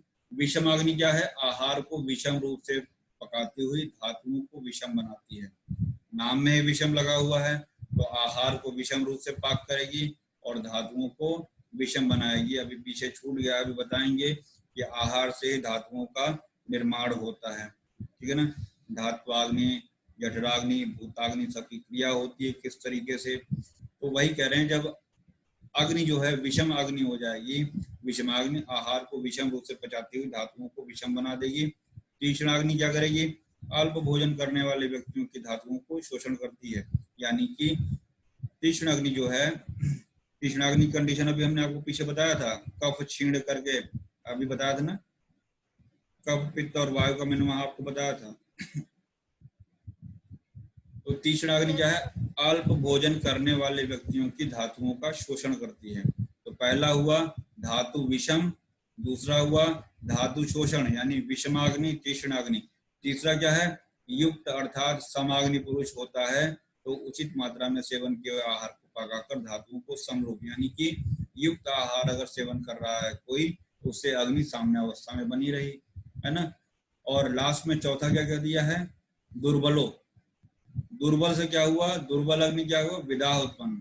दुर्बल में भी द आ रहा है, द से दुर्बल, और विदाह में भी द आ रहा है, तो याद रखिएगा दुर्बल से विदाह होगा, विषम से विषम होगा, तीक्ष्ण से शोष होगा। तीक्ष्ण से शोष यानी शोषण होगा, धातुओं का शोष होगा, शोषण। और जो सम मात्रा में है, समाग्नि है, सम दोष समाग्नि से सम धातु मलक्रिय प्रसन्न आत्मेन्द्रिय मन स्वस्थ इति अभिधीयते। किसका श्लोक बोला मैंने? क्या था? सुश्रुत का है सर। स्वस्थ पुरुष, स्वस्थ पुरुष। स्वस्थ की परिभाषा समदोष समाग्निश्य सम धातु मलक्रिय। पहली लाइन फिजिकल हेल्थ के लिए है, first line is for physical health, समदोष समाग्निश्य सम धातु मलक्रिय प्रसन्न आत्मेन्द्रिय मन। Second line is for mental health. ठीक है ना, दोनों लाइन बहुत इंपॉर्टेंट है। चरक ने स्वस्थ की परिभाषा कहाँ बताई है? चरक ने स्वस्थ की परिभाषा कहाँ बताई? फोर्थ चैप्टर में सूत्र स्थान में। गलत जवाब। सम मांस प्रमाणसु सम संघनन नर दृढ़ इंद्रिय विकाराणाम न बलेना विभूयते। अष्टो निंदतीय अध्याय। एक और यहीं पे बता दें, चरक ने एनाटॉमी के बेस पे स्वस्थ की परिभाषा बताई है। चरक ने एनाटॉमी के बेस पे बताया है सम मांस प्रमाणसु सम संघनन, मतलब उसका फिजिक कैसा होना चाहिए। अगर उसका फिजिक जो है सार संघनन आदि चरक ने बताया है ना विमान स्थान में। सम मांस प्रमाणसु सम संघनन दृढ़ इंद्रिय विकाराणाम, उन्होंने भी मानसिक व्याधि, इंद्रियां क्या है? दृढ़ इंद्रिय विकाराणाम, इंद्रियों में भी दृढ़ता होनी चाहिए, वहां भी विकार नहीं होने चाहिए। यानी कि दोनों आचार्यों ने फिजिकल और मेंटल हेल्थ दोनों को मतलब महत्व दिया है। इसीलिए WHO जो पुरानी डेफिनेशन आप उठा के देखेंगे हेल्थ की, वो अलग थी, बाद में उन्होंने सोशल फॉलो करके उसमें मेंटल हेल्थ भी उसमें इन्वॉल्व किया। Health is state of physical, health is state of complete, क्या है डेफिनेशन बताइए? फिजिकल, मेंटल, सोशल, उसमें स्पिरिचुअल वगैरह सब जोड़ दिया। और not merely absence of disease और इन्फर्मिटी, ऐसे करके हेल्थ की डेफिनेशन WHO ने दी है। मतलब उन्होंने कहीं ना कहीं आयुर्वेद कॉपी करके फॉलो करके उन्होंने मेंटल हेल्थ को उसमें इन्वॉल्व किया है। ये थोड़ा साइड की बात थी, ऐसे ऐसे हम लोग चर्चा करते रहेंगे आयुर्वेद में। हाँ, ग्रहणी का स्वरूप कैसा होता है? अधस्तु पक्वम आमम व प्रवृत्ति ग्रहणी गदः, अधस्तु पक्वम आमम व प्रवृत्तम ग्रहणी गदः उच्यते सर्वं व अन्नम प्रायो हास्य विदह्यते। हास्य विदह्यते पढ़ेंगे उसको। मंदाग्नि द्वारा विदग्ध आहार, अधो मार्ग यानी गुदा मार्ग द्वारा पक्व या अपक्व, अधस्तु अधः मार्ग से पक्वम आवम व प्रवृत्तम, पक्व अवस्था में या आम अवस्था में अगर निकलता है तो क्या है? विदग्ध होकर, साथ ही साथ सभी विदग्ध होकर ही निकलता है। ग्रहणी रोग में अन्न कच्चा निकलता हो या पक्का निकलता हो, वह सभी विदग्ध होकर ही निकलेगा। अधस्तु पक्वम आम व प्रवृत्तम ग्रहणी गदः उच्यते सर्वेम अन्नम प्रायो हास्य विदह्यते, मतलब चाहे पक्व हो चाहे आम हो, निकलेगा वो विदाह के साथ में ही। अपक्वम धारयति अन्नम पक्वत सृजति पार्श्वतः, अपक्व को धारण करता है। ये नॉर्मल कंडीशन की बात कर रहे हैं, ग्रहणी का सामान्य कार्य, ये ग्रहणी दोष की बात नहीं कर रहे हैं। यहाँ लिखा हुआ है ग्रहणी का कार्य बताते हुए कहा गया है, यानी कि अगर नॉर्मल कंडीशन में अगर ग्रहणी है, उसमें विकार नहीं है, तो ग्रहणी का कार्य बताते हुए कहा गया है अपक्वम धारयति अन्नम पक्वम सृजति पार्श्वतः, यानी अपक्व अन्न जो है उसको धारण करेगा, पाचन क्रिया आगे बढ़ाएगा, और जब पाचन हो चुका है, पक्व हो चुका है, उसको सृजन आगे की तरफ बढ़ा देगा। क्यों? मल के रूप में, ठीक है ना, अवशोषण वगैरह होगा, आगे का प्रोसेस। ठीक, फिर आगे बढ़ते हैं थोड़ा सा हम लोग। ग्रहणी का लक्षण आपको लग रहा होगा सारा हमने आपको एक बार पढ़ा दिया है, यहाँ पे रिवाइज हो रहा है। आपने हर एक चीज पीछे पढ़ लिया है काय चिकित्सा वाली बुक से, तो एक कॉन्फिडेंस ये आता है कि काय चिकित्सा कुछ नहीं, अगर हमने चरक पढ़ लिया अच्छे से तो हमारा वो अपने आप कवर कर लेगा, ठीक है ना। पहले यही होता था बच्चा, जब हम पढ़ते थे हमारे टाइम में, चरक पेपर सबसे लास्ट में होता था, उसके जस्ट पहले काय चिकित्सा के 4 पेपर होते थे, और काय चिकित्सा चारों पेपर हम लोग इतना पढ़ लेते थे, इससे बाहर चरक है ही नहीं, चरक पढ़ने की आवश्यकता ही नहीं पड़ती थी। चरक उत्तरार्थ सोचिए, अगर आपने काय चिकित्सा के चारों पेपर पढ़ लिए हैं तो क्या आपको चरक अलग से पढ़ने की जरूरत पड़ेगी? थोड़ा बहुत देख लीजिए, तो चैप्टर थोड़ा सा अलग से हैं, अदरवाइज सिलेबस पहले मुझे बहुत लगता है बहुत अच्छा था पहले। अब के सिलेबस में और तब के सिलेबस में बहुत अंतर हो गया। क्लिनिकल के सारे सब्जेक्ट फाइनल ईयर में हुआ करते थे, 6-6 सब्जेक्ट का 3 प्रॉप में एग्जाम होता था, दैट वाज गुड। अतिश्रिष्टम विबद्धम व द्रवम तदुपदिश्यते तृष्णा अरोचक वैरस्य प्रसेक तम, ये वाति ग्रहणी का लक्षण चल रहा है। ग्रहणी किसका? ग्रहणी रोग का चल रहा है। ये ओवरऑल ग्रहणी की बात कर रहे हैं, तो ओवरऑल ग्रहणी में आया है तमकान्वितम। तमकान्वितम याद रखिएगा, ग्रहणी का लक्षण है। लोह आम गंधी ग्रहणी का लक्षण है। शून्य पाद कर हाथ पैर में शोध, और ज्वाइंट्स में वेदना होगा, वमन होगा, ज्वर होगा, ये सभी किसका? ग्रहणी का सामान्य लक्षण हो गया। ग्रहणी रोग, ग्रहणी का सामान्य लक्षण क्या होगा? ध्यान दीजिए, क्वेश्चन क्या पूछा जा रहा है। अगर ग्रहणी का सामान्य लक्षण पूछेंगे तो ये है अपक्वम धारयति अन्नम पक्वम सृजति पार्श्वतः, ये ग्रहणी का है। ग्रहणी दोष या ग्रहणी रोग का पूछा जाएगा, देन आपका आंसर ये होगा। तो देखिएगा क्या क्वेश्चन पूछ रहा सामने वाला आपसे। पता चला उसने ग्रहणी का लक्षण पूछा, आपने धगाधग ग्रहणी का ये दोनों लाइन, ये तमक हो जाएगा तो शून्य पाद कर हो जाएगा, तो ये अस्थि पररूप हो जाएगा, बस यही पेशाब हो जाएगा, है ना। ध्यान रखिएगा, अपक्वम धारयति अन्नम पक्वम सृजति पार्श्वतः। ग्रहणी रोग से पीड़ित रोगी अत्यंत पतला, अधिक बार बार मल का त्याग करेगा, है ना। कभी बधा हुआ और कभी विष्टम्भ, कभी बधा हुआ कभी द्रव के रूप में मल त्याग करता है। मुखवैरस्य प्रसेक तमक श्वास से पीड़ित रहता है। यहाँ पे तमक श्वास कह रहे हैं, कुछ लोग ऐसा भी मानते हैं जैसे अंधेरे में जाने की प्रतीति होती है, तो तमक श्वास में भी वही होता है। आगे जब श्वास में पढ़ेंगे अभी तो हम लोग वहां बताएंगे। सुश्रुत का ग्रहणी का पूर्व रूप यहाँ पे अभी हम लोगों ने पढ़ा ना, विदाहे अन्न कास कर्णछेद आंध्र पूजन बल क्षय अरुचि, याद आ रहा है? अभी जस्ट पीछे पढ़ा। चरक का पूर्व रूप क्या पढ़ा हम लोगों ने अभी? तृष्णा आलस्य बल क्षय विदाहो अन्न से पाकस्य चिरात कायस्य गौरवम, है ना। अन्न का देर से पचना और शरीर में भारीपन का अनुभव होना, ये सभी हम लोग अभी पीछे वाली बुक से पढ़ के आए हैं, सब चरक का ही था। और ग्रहणी का स्वरूप और कर्म, ग्रहणी अग्नि का आश्रय है। अग्नि अधिष्ठानम अन्नस्य ग्रहणाद ग्रहणीमता, मोस्ट इंपॉर्टेंट लाइन है, हमने सबसे इंपॉर्टेंट लाइन को मार्क ही नहीं किया है। ये यहीं से स्टार्ट करें। ग्रहणाद ग्रहणीमता जो हम लोग पढ़ते हैं उसका रेफरेंस चरक ही है। जो अन्न को ग्रहण करता है, जो अग्नि का अधिष्ठान है, वही ग्रहणी है। जो अग्नि का अधिष्ठान है, जो अन्न को ग्रहण करे, वो ग्रहणी है। और क्या है? अग्नि के बल से अवलंबित तथा बलिष्ठ वह ग्रहणी नाभि के ऊपरी भाग में रहता है। पोजीशन बता दिया उन्होंने, उसकी ग्रहणी की पोजीशन बताई है चरक में कि नाभि के ऊपर भाग में, और खाए हुए अपक्व अन्न को धारण करती है। अपक्वम धारयत अन्नम पक्वत सृजति पार्श्वतः, यह भी अभी हमने आपको बता दिया है ना। अग्नि के दुर्बल हो जाने से वह ग्रहणी दूषित हो जाती है और कच्चे अन्न को गुदाक के द्वारा निकाल देती है, यानी कि अपक्व मल को भी वह बाहर निकालने लगती है। 4 प्रकार के भेद हम लोगों ने VPKS पढ़े, ठीक है ना। फिर वातिज ग्रहणी का अच्छा लग रहा है कि नहीं? पहले एक बार पढ़ा चुके हैं, रिवाइज लग रहा है कि नहीं? थोड़ा थोड़ा आवाज आ रही है तो रिवीजन जैसा फील हो रहा है कि नहीं? अगर एक बार आप पढ़ चुके हैं वहां से, अब आपको ये लग रहा होगा हाँ हमको चरक में वो चीज कहाँ है, तो दोनों चीजें आपका यहाँ पे कवर हो जा रही हैं। थोड़ा सा मेहनत लगता है लेकिन इजीली वो चीजें आपको याद हो जाएंगी। यहाँ कर्णयो सोना है, ऊपर क्या आया था पूर्व रूप में? कर्ण छेद, कर्ण छेद पूर्व रूप में है। कर्णयो सोना है, इसका वातज ग्रहणी का निदान और संप्राप्ति कर्ण, ये संप्राप्ति लक्षण है। ये कर्णयो सोना तिमिर हो जाएगा, विसूचिका भी याद रखिएगा। तस्यान अन्नम पच्यते दुखम शुक्त पाकम खरांगता, ये भी हमने आपको भी बताया था, शुक्त पाकम खरांगता कल बताया था, है ना। और क्या बताया है? वातज गुल्म हृदय रोग प्लीहा आशंकी, ये वाली लाइन, ये भी क्वेश्चन कई बार पूछा गया है। वातज गुल्म हृदय रोग प्लीहा आशंकी च मानव, ये भी वातज ग्रहणी का है। पुनः पुनः काश श्वास अर्दित अनिलात, ये भी इंपॉर्टेंट है। और ये देखिए जीर्णे जीर्यद चादमानम भुक्ते स्वास्थ्य उपेत च, मतलब भोजन करने पे क्या होता है? स्वास्थ्य का अनुभव होगा। आइए देखते हैं। निदान क्या होगा? वही बात को बढ़ाने वाले निदान होंगे। संप्राप्ति कल हमने आपको बताया था, जो फ्लो चार्ट वहीं से पढ़ना है।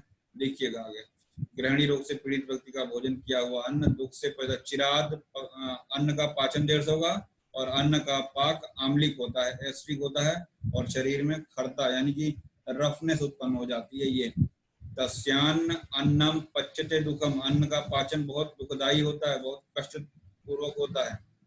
अन्न का पाचन बहुत कष्ट से होता है। शुक्त पाकम मतलब कि पाचन के समय जैसे एसिडिक फील होता है, अम्लता जैसे महसूस होता है। और खरांगता जो बॉडी होता है, खर मतलब रफनेस रहता है, ठीक है। ये हुआ शुक्त पाकम खरास्यता, ये इंपॉर्टेंट था। कंठ मुख में शोष हो जाएगा, प्यास अधिक लगेगी, आंखों की रोशनी कम, यहाँ रोशनी कम है, तिमिर ही याद रखिएगा। और यह कंटेंट तिमिर याद रखिएगा, तिमिर कैटरेक्ट को बोलते हैं। कर्णयो सोना, जैसे कान में ध्वनि सुनाई दे रहा है। विसूचिका, अलसक विसूचिका आप विमान स्थान में पढ़ाएंगे वहां पे हम। ये 2 प्रकार की आम व्याधियां, अलसक विसूचिका, और वहां पे आपको दंडालसक वगैरह बताएंगे, तो वहां आप समझेंगे। फिलहाल याद रखिएगा वातज ग्रहणी में विसूचिका मिल रहा है। हृदय पीड़ा हमने आपको बताया था, है ना। और परिकर्तिका भी बताया था। कार्श दौर्बल्य, कार्श होगा दौर्बल्य होगा, याद रखिएगा। यहाँ पे कार्श भी है और दौर्बल्य है। कौन सी ग्रहणी थी जहाँ कार्श नहीं था फिर भी दौर्बल्य था? कफज, कफज था। तो कार्श और दौर्बल्य आपका वातज में हुआ, वो कफज में था। वैरस्य, मुख का विरस होना। परिकर्तिका, गृद्धि सर्वरसाना, मोस्ट इंपॉर्टेंट क्या है? रोगी सारे रसों से परिपूर्ण वस्तुओं को खाने की इच्छा करता है, मतलब उसकी जो चाहत होती है कि हम मधुर, आम्ल, लवण, कर्म, कषाय, इन सभी रसों को खाना चाहता है। वैसे भी आपने सर्वरस अभ्यासों बल कराणाम, सभी रसों का सेवन करना लाभदायक होता है, चरक में आग्रह में बताया भी है, ठीक है ना। एक रस का सेवन व्याधिकारक होता है, सर्वरस का अभ्यास हितकारी होता है, ऐसा चरक में आग्रह में बताया है। तो रोगी यहाँ पे षड रस का सेवन करना चाहता है। साथ ही मानसिक अवसाद के लक्षण पाए जाते हैं, यहाँ पे इंपॉर्टेंट हैं। मनसः सदनम, दैट इज इंपॉर्टेंट पॉइंट। किस ग्रहणी में मानसिक अवसाद की स्थिति होती है? किस ग्रहणी रोग में मानसिक अवसाद की स्थिति होती है? वातिक ग्रहणी। नहीं भूलना, पूछा जाता है। किस ग्रहणी में मानसिक रूप से प्रभावित होता है? वातिक ग्रहणी में। और क्या है? रोगी सारी रसों को परिपूर्ण खाने की इच्छा करता है, मानसिक अवसाद हो गया। और भोजन के पच जाने पर तथा पाचन काल में आधमान होता है। पच जाने पे यानी जीर्ण हो जाने पर, पाचन काल में जिस समय जीर्ण हो रहा है आधमान होता है, तथा थोड़ा सा भोजन कर लेने पे आराम मिलेगा, ठीक है ना। पाचन होते से, पाचन होने के बाद थोड़ा सा आधमान होता है, उसको टिम्पेनाइटिस होता है ना। और जब भोजन कर लेगा तो उसको रिलीफ मिल जाता है और रोगी वातज गुल्म, हृदय रोग और प्लीहा के विकार की आशंका बनी रहती है। किसको? वातिक ग्रहणी वाले को, ठीक है। पित्तज ग्रहणी का निदान संप्राप्ति हम आपको बता चुके थे, कुछ ऐसा बताना नहीं है। कफज ग्रहणी इंपॉर्टेंट है, देखिएगा। निदान वही सब कफ वाले होंगे। तस्यान्न पच्यते दुखम, अन्न का पाचन बहुत दुखदाई होता है। यहाँ भी काश स्टीवन पीनसा, काश होगा, स्टीवन होगा और पीनस, ये सभी इसमें मिलेंगे। हृदयम मन्नते स्त्यान उदरम, गुरुता होगी हृदय प्रदेश में, उदर प्रदेश में गुरुता होगी। और हृदयम मन्नते च्युतम, यहाँ लिखा हुआ है, दिख रहा है ये जो पेन से लिखा हुआ मैंने, हृदयम मन्यते च्युतम, क्षयज काश में आएगा 535 पेज पे, लिख लीजिए यहीं पे। 535 पेज पे जो आएगा क्षयज काश का लक्षण, हृदयम मन्यते च्युतम, ये क्षयज काश में 535 पे। और हृदयम मन्यते स्त्यानम उदरम, ये किसमें आया है? आपका कफज ग्रहणी में। और हमने अभी बताया था आपको स्त्री स्वहर्षणम और अकृशस्यापि दौर्बल्यम आलस्य च कफात्मक के, ये इंपॉर्टेंट है। स्त्री स्वहर्षणम, मैथुन की इच्छा उसे नहीं होती। स्त्री स्वहर्षणम मतलब मैथुन की इच्छा नहीं, उसको एक रैंक नहीं। तो ओरिजिनल कंटेंट याद रखिएगा आप, ये स्त्री स्व अहर्षणम, उसको संधि विच्छेद करेंगे तो अहर्षणम, ठीक है ना। और कृष्ण न होते हुए भी दुर्बल होता है, अकृशस्यापि दौर्बल्य, ठीक है।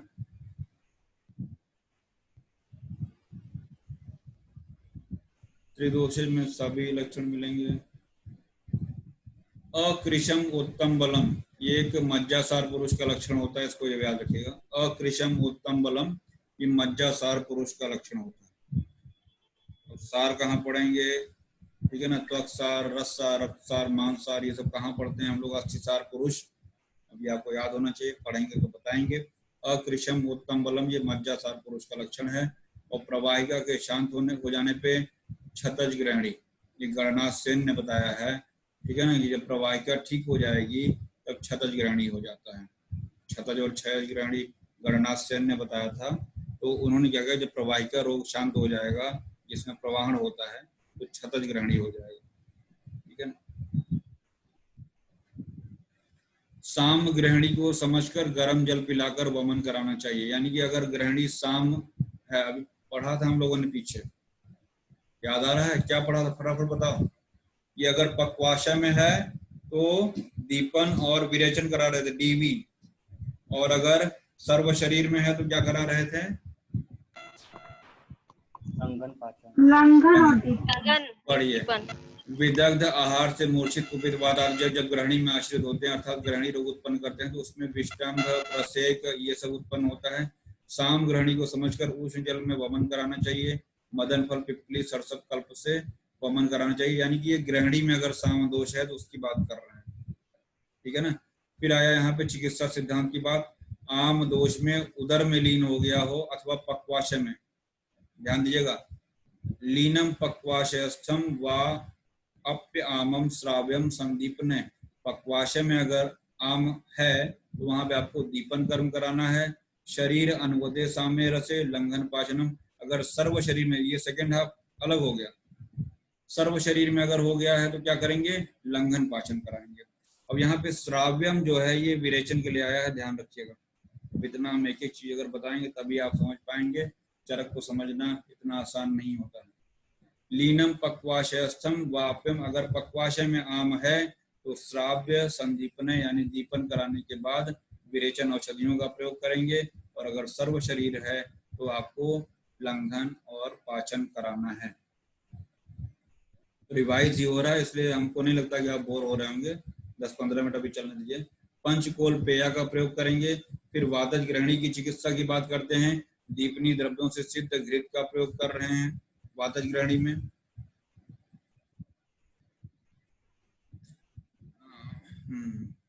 याद रखिएगा त्रिदोषज अरुच में, हम लोग अभी आगे पढ़ेंगे, त्रिदोषज अरुच में, सन्निपातज अरुच में मुख का स्वाद, अभी तक हम लोग पढ़ते आए हैं ना कि मुख का स्वाद माधुर्य हो जाता है, तिक्त कषाय हो जाता है, लेकिन त्रिदोषज अरुचि ऐसा है व्याधि जिसमें मुख का स्वाद अनेक रस वाला हो जाता है।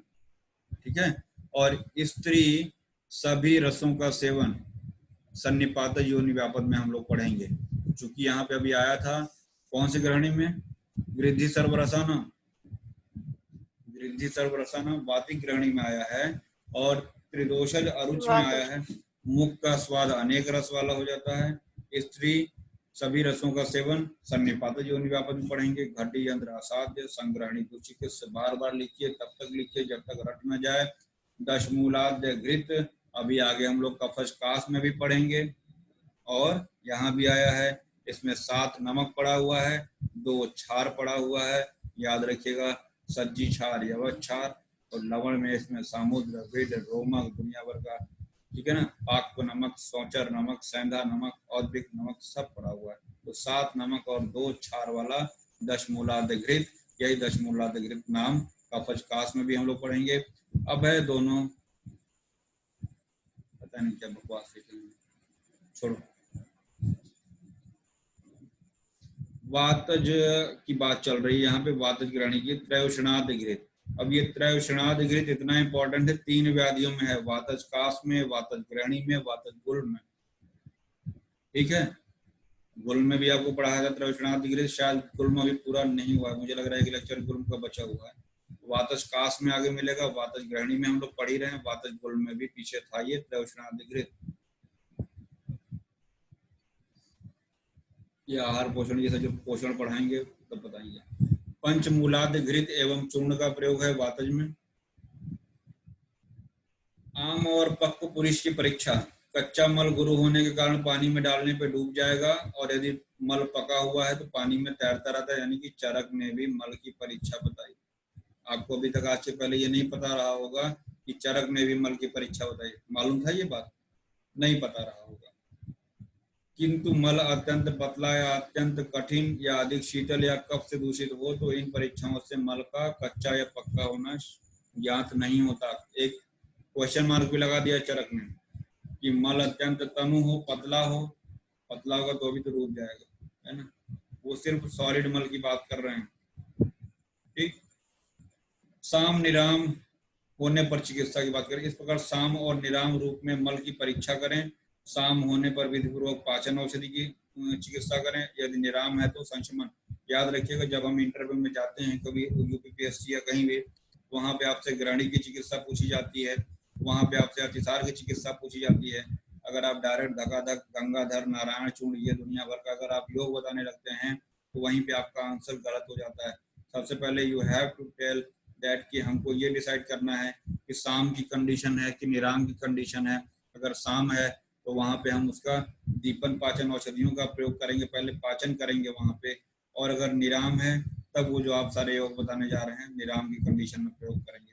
संशमन औषधि निराम की कंडीशन में हमको प्रयोग करना है, ठीक है ना। वैसे भी दीपन पाचन, चाहे हमको संशमन चिकित्सा करनी हो चाहे संशोधन चिकित्सा करनी हो, दीपन पाचन हमको करना ही करना है, क्योंकि आपको पता है कि पंचकर्म का पूर्व कर्म दीपन पाचन और स्नेहन स्वेदन सब है, ठीक है। इसके बाद चित्रकादिवटी बताया था इसमें आपको अभी थोड़ी देर पहले, मातुलुंग और दाडिम सरस की भावना, ये हम नहीं बता रहे हैं, चरक ने बताया है मातुलुंग और दाडिम सरस की भावना। 15 द्रव्य हैं इसमें, क्या क्या है थोड़ा सा याद कराने की कोशिश करेंगे। 2 क्षार हैं, 5 लवण है। सरूषण में क्या क्या, पिपली पिपली मूल चब चित्रक नागर। सरूषण में क्या क्या होता है, पिपली पिपली मूल चब चित्रक नागर मरीच। सरूषण हिंगू, अजमोदा, मातुलुंग, पंचकोल और सलूशन में एक अंतर होता है, उसकी वजह से उसको ऐड करने से रुक्षता हो जाती है। होमवर्क पढ़ना सब अभी नहीं बताएंगे हम। अष्टांग हृदय ने क्षारादि गुटिका या पंचपटुनी वटी का नाम दिया है किसको? चित्रकादि वटी को। जो चित्रकादि वटी अभी हम लोगों ने ऊपर पढ़ा, उसको अष्टांग हृदय ने पंचपटुनी वटी या क्षारादि गुटिका नाम से बताया है। ठीक है ना। अभी हम लोगों ने यहाँ पे चित्रकादि वटी पढ़ा, चित्रकादि लेह वातस्कास में अभी आगे पढ़ेंगे। नहीं याद होगा चित्रकादि घृत, चित्रघृत अभी पीछे शोध में पढ़ाया है आपको, उदर रोग में भी पढ़ाया है, लेकिन आपको पूरी तरीके से याद नहीं होगा, मुझे पूरा विश्वास है।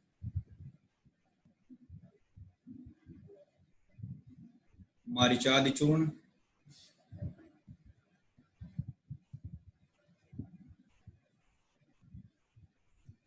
पंचकोल, पिपली, पिपली मूल, चप, चित्रक, नागर, इसी में मरीच मिला देते हैं तो इसी को क्षरोषण बोलते हैं। मरीच थोड़ा सा रूक्ष होता है, इसलिए जब जो पंचकोल होता है कहते हैं कि वो थोड़ा सा स्निग्ध होता है, लेकिन जब उसमें मरीच ऐड कर देते हैं तो वो रूक्षता आ जाती है। ये भी अभी हमने आपको बताया था। तक्रंतु ग्रहणी दोष है, दीपन ग्राही लाघवात। फिर आ रहा है श्रेष्ठम मधुर पाक, इसका विपाक कैसा होता है? मधुर, ये भी कई बार पूछा गया है कि तो तक्र का जो विपाक होता है मधुर होता है, वो भी याद रखिएगा। ठीक है, आगे बढ़िए। मधुर विपाक वाला, यहाँ से इसका आंसर लगाते हैं कि तक्र का जो विपाक होता है ये मधुर विपाक वाला होता है। और देखिएगा कफ की विकृति में हितकारी होता है, साथ ही साथ कहीं आएगा वात में भी हितकारी होता है, तो ये वात कफज रोगों में होता है। ठीक है। हाँ, ये यहाँ पे कफ की विकृति में हितकारी होता है। क्यों होता है कफ के लिए? कषाय उष्ण विकासी रूक्ष होने से कफ के लिए हितकारी है, और स्वादु अम्ल सांद्र होने के कारण वात विकृति में भी, यानी कुल मिला के ये वात और कफ का शमन करता है। ठीक है। तक्रारिष्ट सिर्फ ग्रहणी में नहीं, शोथ, गुल्म, अर्श, कृमि, प्रमेह, उदर रोग में नष्ट करेगा। ठीक है, याद रखिएगा। दीपनम, दीपन कर्म करेगा। शोथ, गुल्म, अर्श, कृमि, मेह, उदरापहम, ये तक्रारिष्ट के बारे में आया है। ग्रहणी में थोड़ा सा हमने यहाँ पित्त लिखा हुआ है, याद रखिएगा, यानी पित्त अपने स्थान, क्योंकि स्टार्टिंग में यहाँ पे अविदाही शब्द आ गया है, तो ये इन चीजों को जरूर ध्यान रखिएगा। हमने योग के बगल में अगर पी लिखा हुआ है, वी लिखा है, के लिखा है, तो वो वात, पित्त और कफ के लिए होगा। इन चीजों पे जरूर फोकस करिएगा। ठीक है। नारायण चूर्ण हम लोगों ने उदर रोग में पढ़ा था अनुपान सहित। यहाँ पे चंदनाद घृत, चंदनाद तेल हम लोग पढ़ते हैं कहाँ पे? ज्वर में। देखिए पी लिखा हुआ है, यानी पित्तज ग्रहणी की बात कर रहे हैं। नागराध्य चूर्ण यहाँ पे है, नारायण चूर्ण अभी उदर रोग में हम लोग पढ़ के आए हैं। और ये नागराध्य चूर्ण जो है कृष्ण आत्रेय द्वारा पूजित है। जिन जिन योगों में कृष्ण आत्रेय पूजितम आएगा उसको आपको एक जगह याद करना पड़ेगा। ठीक है। तो नागराध्य घृत जो हम लोग पढ़ते हैं, ये चूर्ण की बात कर रहे हैं। नागराध्य घृत अर्श विष उदर में मिलेगा आपको। अर्श चिकित्सा जो पीछे हम लोगों ने छोड़ा है वहां भी था, विष और उदर छोड़ा नहीं, बताएंगे पहले, ग्रहणी के बाद पढ़ाएंगे उसको। भूनिम्बादि चूर्ण, और ग्रहणी के बाद हम अतिसार कवर करेंगे, फिर आएंगे हम आपको अर्श पे, जिससे कि मंदाग्नि वाली सारी व्याधियां एक साथ पढ़ाएंगे। भूनिम्बादि चूर्ण मोस्ट इंपॉर्टेंट योग है। ठीक है, याद रखिएगा, पित्तज के संदर्भ में आया। यहाँ भी मेन कंटेंट इसका चिरैता है। भूनिम, भूनिम को ही चिरैता बोलते हैं, तो याद रखिएगा भूनिम्बादि चूर्ण। किरात तिक्तादि क्वाद हम लोग पुनरावर्तक जो में पढ़ते हैं। किरात तिक्तादि चूर्ण रक्त पित्त में पढ़ते हैं, और भूनिम्बादि चूर्ण हम लोग यहाँ पढ़ते हैं। चंदन भूखा डैश डैश पीजी क्या करता है? थोड़ा सा सेंसर का ध्यान रखते हैं, क्योंकि यूट्यूब पे भी डालते हैं, लेकिन हमारा एक सिद्धांत है कि बच्चों का क्वेश्चन गलत ना हो। अब यहाँ पे पीजी, हाँ देखिए बता रहे हैं, पी फॉर है पित्तज, जी फॉर है ग्रहणी। ध्यान से सुन लो, पी फॉर पित्तज, जी फॉर ग्रहणी। चंदन से आया चंदनाद घृत, भू से भूनिम्बादि चूर्ण, भूखा से भूनिम्बादि चूर्ण, ये डैश डैश डैश नागराध्य करके कुछ आया था ना अभी, क्या था? नागराध्य। समझ में आ गया कि नहीं आ गया? तो ये इसका ट्रिक है आपका। पित्तज, पीजी से पित्तज ग्रहणी क्या करता, क्या करता से किरात तिक्तादि नीचे आ रहा है, ये किरात्यादि चूर्ण। तो चंदन भूखा डैश डैश डैश पीजी क्या करता, तो चंदन से चंदनादि घृत, भूखा से भूनिम्बादि, नागरादि, पी से पित्तज, जी से ग्रहणी, क्या करता से क्या हो गया, किरात्यादि। तो ये आपका पित्तज ग्रहणी का ट्रिक हो गया। आगे बढ़ते हैं हम लोग। सुदर्शन चूर्ण का मुख्य घटक चिरायता होता है, ज्वर में प्रयोग करते हैं, उसमें चिरायता 43% बहुत है, कड़वा दवा होता है। एक बार अगर सुबेरे आपने इसका झाग ले लिया ना तो दिन भर इसका असर रहता है, याद रखिएगा। फिर यहाँ से के हमने लिख दिया, यानी कि कफज की बात कर रहे हैं। मधुकासव आ गया, मधुवासव प्रमेह में बताया था आपको हमने, ठीक है ना। मधुवासव प्रमेह में, मधुकासव कफज ग्रहणी में है। और साथ ही साथ ये मधुकासव जो है मधुक है, याद रखिएगा, महुए को बोलते हैं। अगर छोटा की मात्रा है मधुक तो मुलेठी को बोलते हैं, मधुक है तो महुआ है, ठीक है ना। शोथ, कुष्ठ, किलास और प्रमेह इसमें प्रयोग करते हैं। मधुकासव, दुरालभासव, ये भी याद रखिएगा, सब कफज का चल रहा है। मूलासव याद रखिएगा, कफज हृदय रोग में भी देते हैं, पांडु रोग में भी देते हैं, ये आपका मूलासव हो गया। पिंडासव, यही हमने लिखा है, पिंड तैल वात रक्त में हम लोग पढ़ेंगे। यहाँ पे आया है रोगानिक विनाशना, क्वेश्चन आया था इसी पे। रोगानिक विनाशना कौन सा योग है, पिंडासव, रोगानिक विनाशना। और पिंड रस पीछे वृक्ष होता है वाजीकरण में, ठीक है ना। तो रोगानिक विनाशना, पिंडासव। मूलासव, मधुकासव, मध्वारिष्ट क्या है, ग्रहणी। मूलासव, मधुकासव और मध्वारिष्ट हमने कहाँ पढ़ा, ग्रहणी में पढ़ा। मध्वासव प्रमेह कुष्ठ, वही पेज रिपीट हो गया था। इति वाला योग ज्यादा इंपॉर्टेंट होता है, ये मध्वारिष्ट। मध्वारिष्ट जो है यहाँ पे है, और मध्वासव प्रमेह और कुष्ठ में आया था। तो मध्वासव प्रमेह कुष्ठ मध्वारिष्ट यहाँ पे आया, और पूरा का पूरा योग क्या था, मूलासव, मधुकासव और मध्वारिष्ट ये ग्रहणी में है। तो म वाले तीनों एक साथ याद रखिएगा, ठीक है ना। क्षार घृत आया है कफज ग्रहणी में, हमने आपको पीछे भी बताया था। क्षार तैल कर्ण में, क्षार चूर्ण शूल में, दुरालबाद घृत राजक्षमा में। जिसको दिक्कत हो, पीछे सारे के सारे लेक्चर पढ़े हुए हैं, किसी की कोई क्लास छूट गई हो तो आप पढ़ सकते हैं, लेकिन मिस मत करिए किसी भी लेक्चर को। ईयरफोन लगाइए, सोते समय गाना सुनने के बजाय लेक्चर सुनिए, चरक खोल के सुनिए, अच्छे से याद हो जाएगा उसको, ठीक है ना।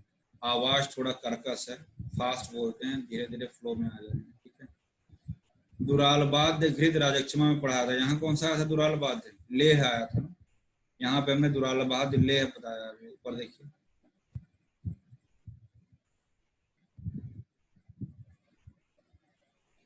ये दुरालबाद आसव, यहाँ पे आसव है, दुरालभासव, और राजक्षमा में क्या है,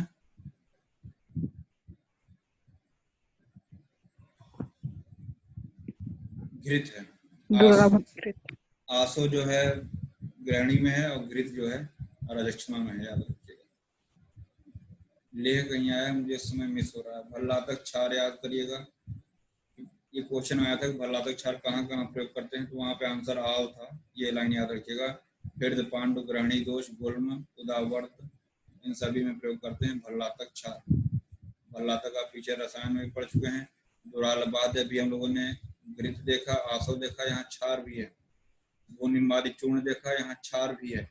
तो चूर्ण जो था वो पित्तज में था, क्षार जो है कफज में है, ये भी याद रखिएगा।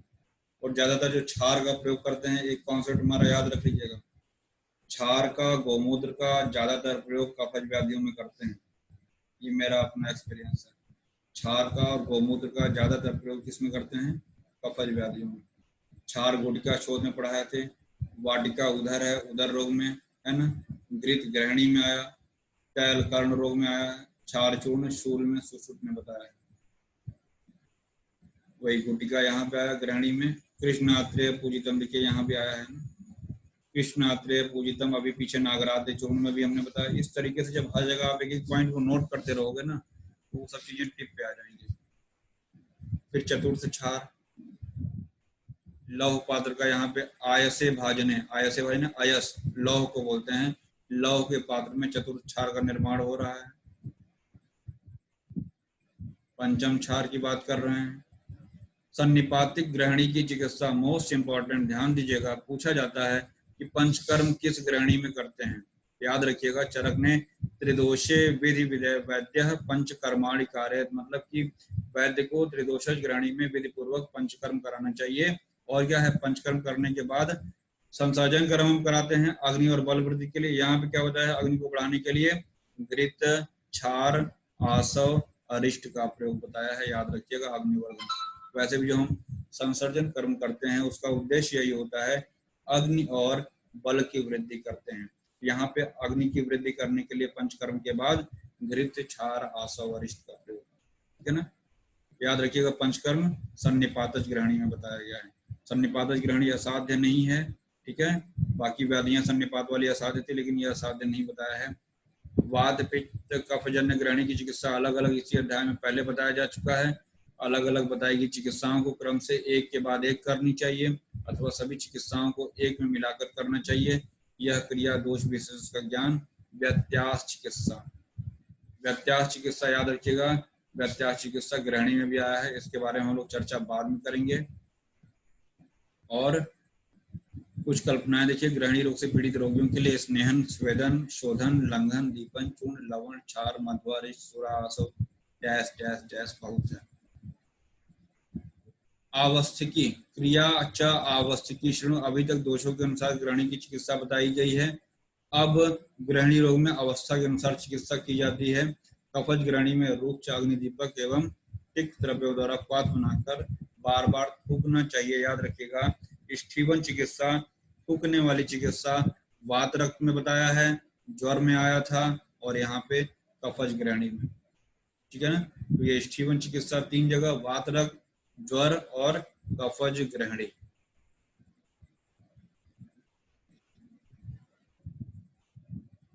आवश्यक की चिकित्सा ग्रहणी और वात रक्त में ये शब्द आया हुआ है।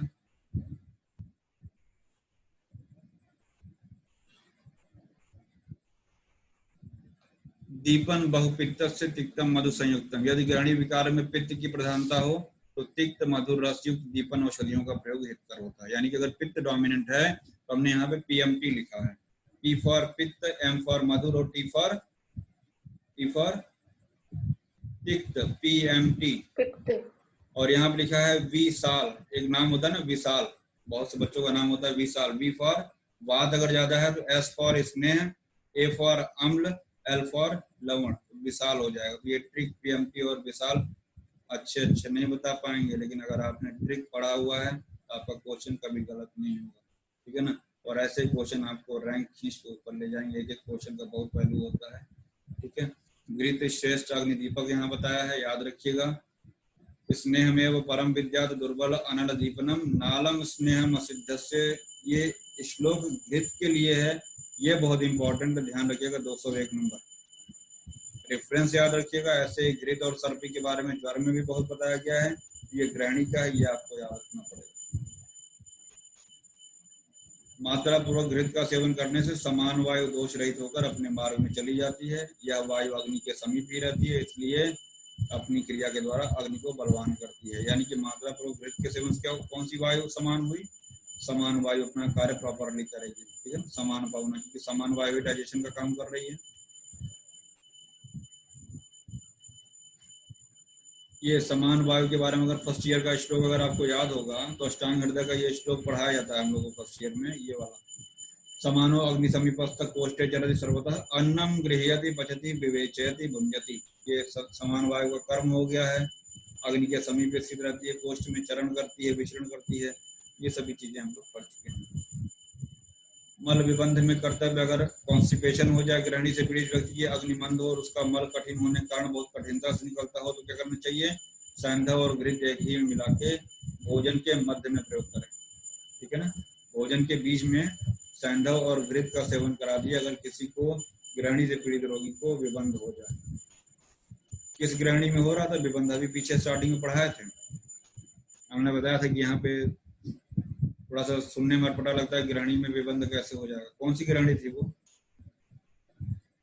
निर्मोक ग्रहणी। हाँ। फिर भस्मक रोग सर्वप्रथम वर्णन, भस्मक वही जहाँ अग्नि बहुत बढ़ जाती है। वृंद माधव में आया है, शारंधर में आया है, योग रत्नाकर में आया है। तो वशायो, पता नहीं क्या क्या ट्रिक बनाते रहते, बहुत दिमाग हमारा कमजोर था पहले। तो वह से वृंद माधव, शाह से शारंगधर, योग से योग रत्नाकर, तीनों में आया है क्या, भस्मक रोग। और ये नीचे हमने सबका काल लिखा हुआ है। 9th है वृंद माधव का काल, इसमें 4 जोड़ देंगे तो 13 शारंगधर का हो जाता है। फिर इसमें 4 जोड़ देंगे 17वीं सदी योग रत्नाकर का। कितना बढ़िया, 9 4 13 4 17। सोचो हमने तुमको 3 जने का काल बता दिया, किसका किसका, 9 13 17, वृंद शारंगधर योग विषायो। कौन बताएगा गैदास सेन का काल, शुरुआत के लेक्चर में हमने बताया था, गए चक्र डंडा लेकर, जिसने क्लास की होगी उसी को पता होगा। प्रवाल पंचामृत रस अम्ल पित्त में देते हैं, इधर कुछ इंपॉर्टेंट नहीं, जो होगा बताएं।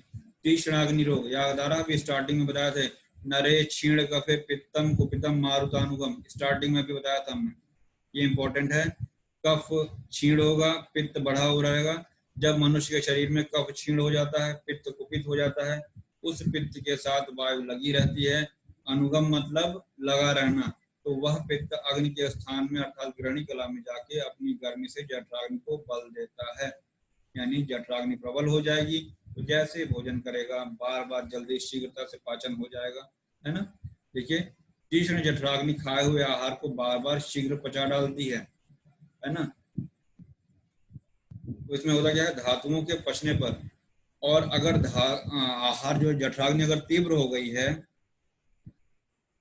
और भोजन बार बार जल्दी से पच जा रहा है, अगर आप उसको आहार नहीं देंगे, धात्वाग्नि भी तो प्रबल है, तो वो धात्वाग्नि प्रबल होने से धातुओं के यदि शीघ्र ही अन्य आहार न मिले तो अन्न को पकाकर रक्त आदि धातुओं को पचाने लगती है। तो वह जो है अग्नि जो होती है धात्वाग्नि, वह धातुओं इत्यादि का ही पाचन करने लगती है। जो भी अग्नि है, भोजन तो नहीं मिल रहा है, तो जो है लाओ उसी का पाचन करने लगे, उसके धातुओं का ही पाचन करने लगेगा, और धातुओं के पाचन से धातु क्षय होने से मृत्यु हो जाती है, ठीक है ना।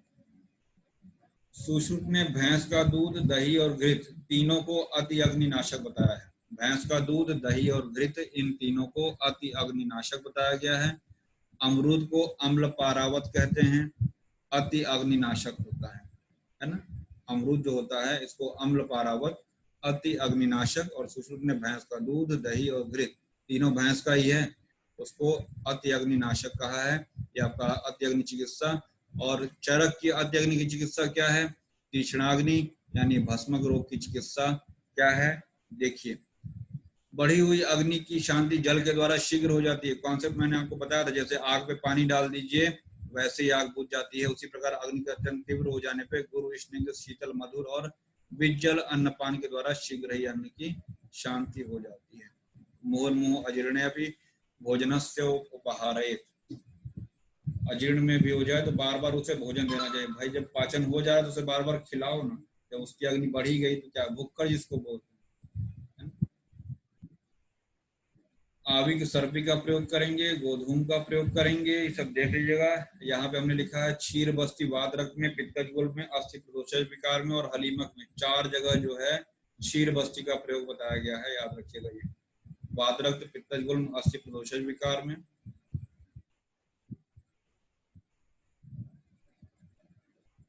नारी क्षीर और उदुम्बर का प्रयोग, ये भी अति अग्निनाशक चरक ने बताया है, ठीक है ना।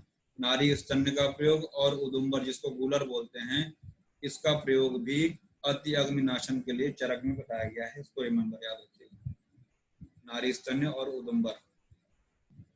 अति अग्नि रोग में आहार कैसा होगा, जो कोई आहार द्रव्य मधुर, मेदोवर्धक, कफवर्धक और गुरु हो, उनका सेवन कर दिन में शयन कराना। मतलब सारी की सारी कफ को बढ़ाने वाली क्रिया करा रहे हैं। क्यों, कफ को बढ़ाएंगे तो अग्नि क्या होगी, थोड़ा सा मंद होगी।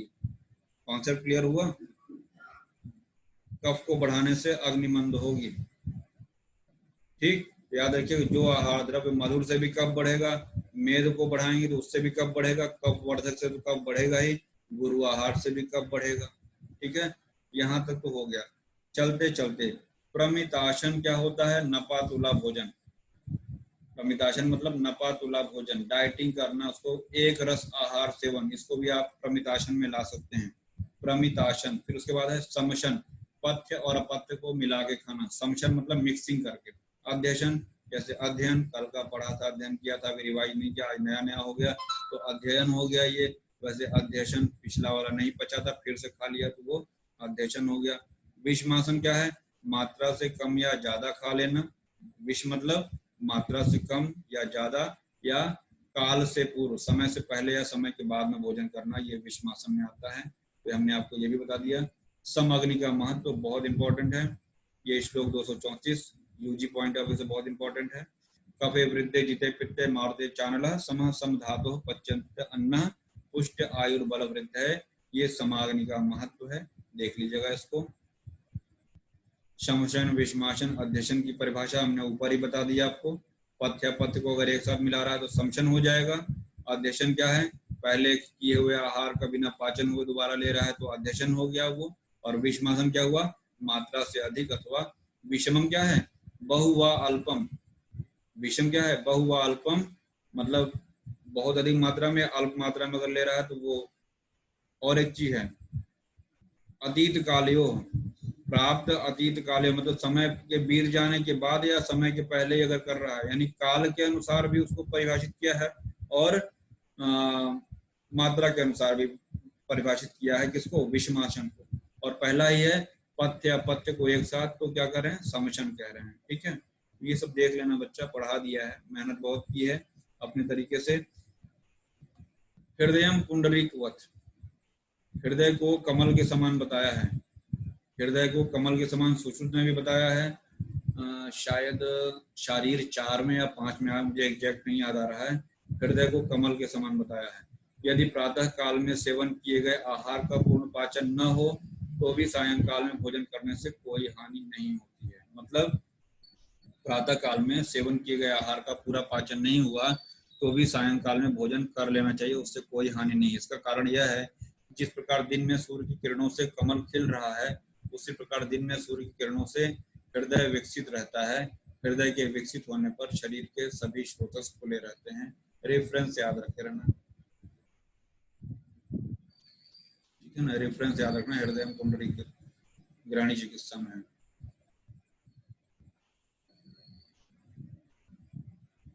इसका विमर्श पढ़ लेना। इस प्रकार से ये समाप्त हो गया है। तो हम लोग अगला चैप्टर पढ़ेंगे अतिसार। इसके पहले हम आपको ग्रहणी रोग की कुछ अन्य योग लिखाते हुए, ग्रहणी के कुछ योग लिखाएंगे अभी अन्य आचार्यों के मत से, काय चिकित्सा पॉइंट ऑफ व्यू से, या जो हम क्लिनिकली यूज करते हैं ग्रहणी में। एक आपको व्यवस्था पत्रक बताएंगे, 15 मिनट वो पढ़ाएंगे, फिर हम आएंगे अतिसार पे। अगला लेक्चर होगा अतिसार पे, ठीक है।